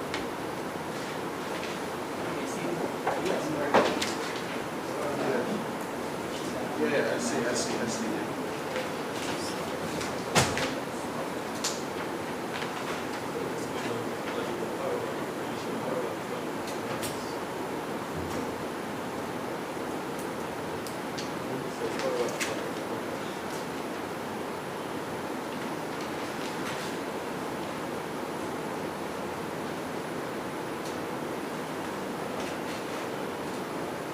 No, I think it is managers because it makes a provision. If you look at 72A, the first paragraph, it's saying that its managers shall approve a plan of merger, setting forth these various matters. And then at D, such other provision with respect to the proposed merger as the managers consider necessary or desirable. So I think the language is correct. Am I right? I'm getting nods from the legal department. I understand.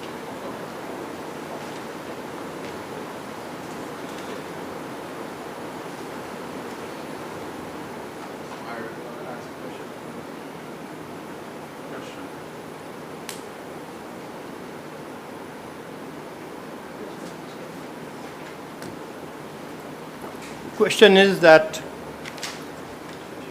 Section 3 do form part of the bill. Those in favor? Aye. Those against? The ayes have it. Clause 2. The question is that Clause 2 do form part of the bill. Those in favor? Aye. Those against? The ayes have it. Clause 1. The question is that Clause 1 do form part of the bill. Those in favor? Aye. Those against? The ayes have it. Clause 4.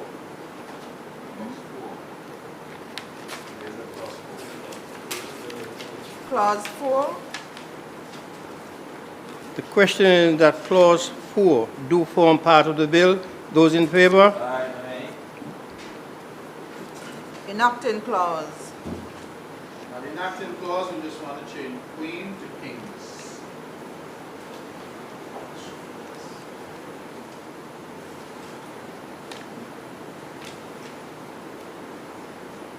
Question is that the enacting clause do form part of the bill. Those in favor? Aye.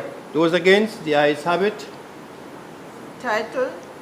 Question is that the title do form part of the bill. Those in favor? Aye. Those against? The ayes have it.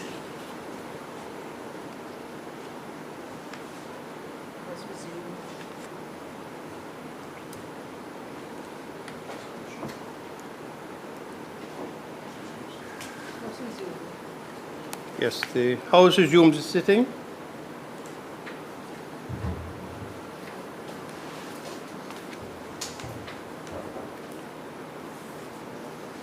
Mr. President, I have the pleasure to report that the bill shortly entitled the Nevis Limited Liability Company Amendment Bill 2022 has passed through committee stage with some minor amendments.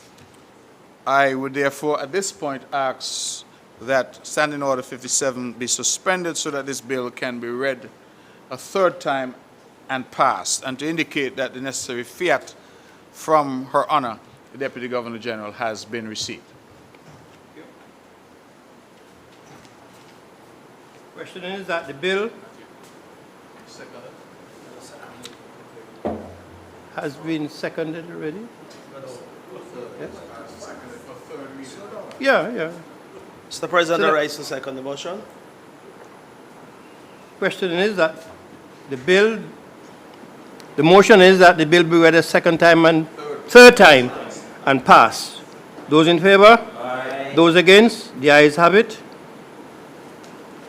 A bill to amend the Nevis Limited Liability Company Ordinance Number 2 of 2017 and for matters related thereto or connected therewith. The bill has been read a third time and passed. House. No. Adjournment.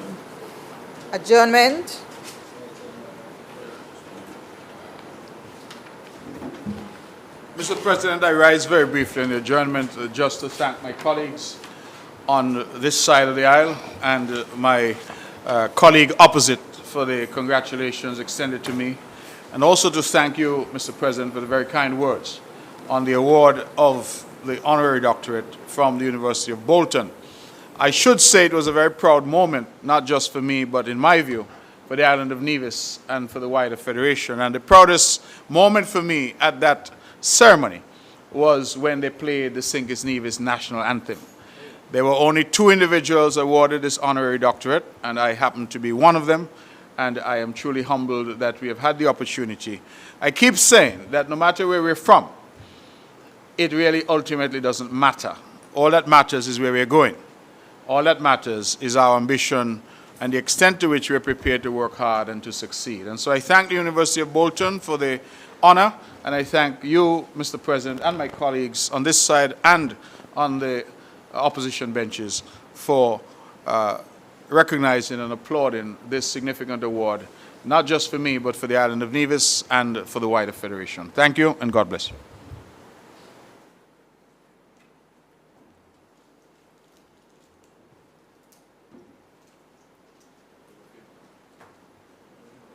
Mr. President, I rise on the adjournment, and I just want to take this opportunity, Mr. President, to offer words of congratulations to 2 of my constituents, Mr. Clarence Ezekiel Hendrickson and Mr. Bertram Roach, both of whom celebrated their 100th birthday in the last few weeks.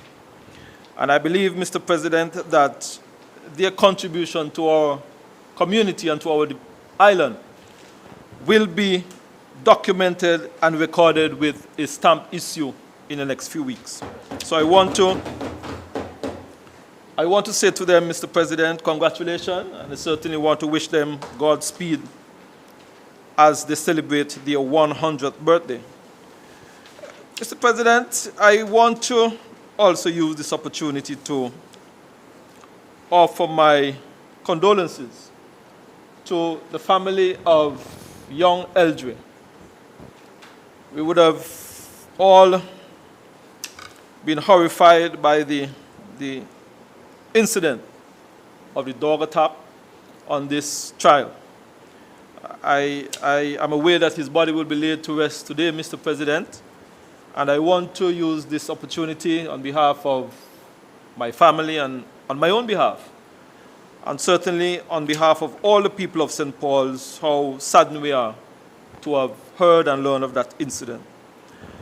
Also, Mr. President, we were also horrified of the incident that took place there in Ramsbury a few days ago, where 2 persons lost their life and also 1 other individual was attacked. And I think, Mr. President, that while we reflect and ponder on these instances, it reminds us, Mr. President, that we must continue to stay close to God. I want to use this opportunity as well to offer my condolences to all those families who were affected, and I hope and pray that they would find some comfort in these very difficult times. May it please you, Mr. President.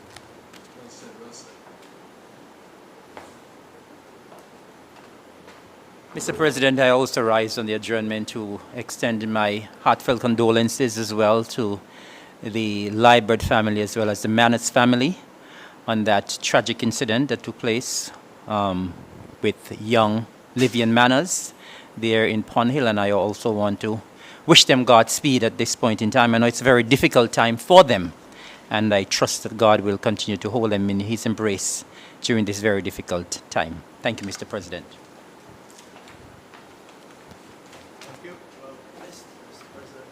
Mr. President, Rice, and I believe it would be remiss of me if I didn't lend my voice and my condolences at this point in time as well to all of the grieving families. These incidents really tear us apart here in the tiny island of Nevis when they happen, meaning we are so interconnected, whether by way of family, friends, acquaintances, and even if you don't know someone, at least you'd have seen them and you've interacted in some way. And so it really pains your heart when these incidents happen, and it is really a challenging time for us here in the island of Nevis. But at least there is a song, and there is a line in a particular song that says, Jesus comes in the midst of the storm. And of course, we got to continue to look to God, continue to pray and hope that our island would continue to heal from these tragic circumstances. The understanding is that there will be a funeral this afternoon. Those of us who can make it will certainly go to lend support to the grieving family, our families, and of course our colleague, Minister Troy Liebert, his family, of course, would have been impacted by this particular tragic dog attack. Yeah? So I want to extend my profound sympathies to all who are grieving, and I will just ask for God's intervention and God's protection and, of course, his blessings on these family as they grieve and mourn together. May it please you, Mr. President. Thank you. It is my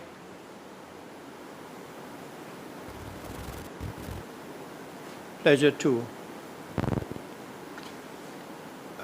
make the adjournment. But before I do so, is that I would like to, because I do not have a chamber, I would like to have a word with all members of this House just after the adjournment. And the persons in the gallery would have vacated. Just 2 minutes. I also would like at this time to share my condolences to the Honorable Alexis Jeffers on the passing of his uncle. Be careful.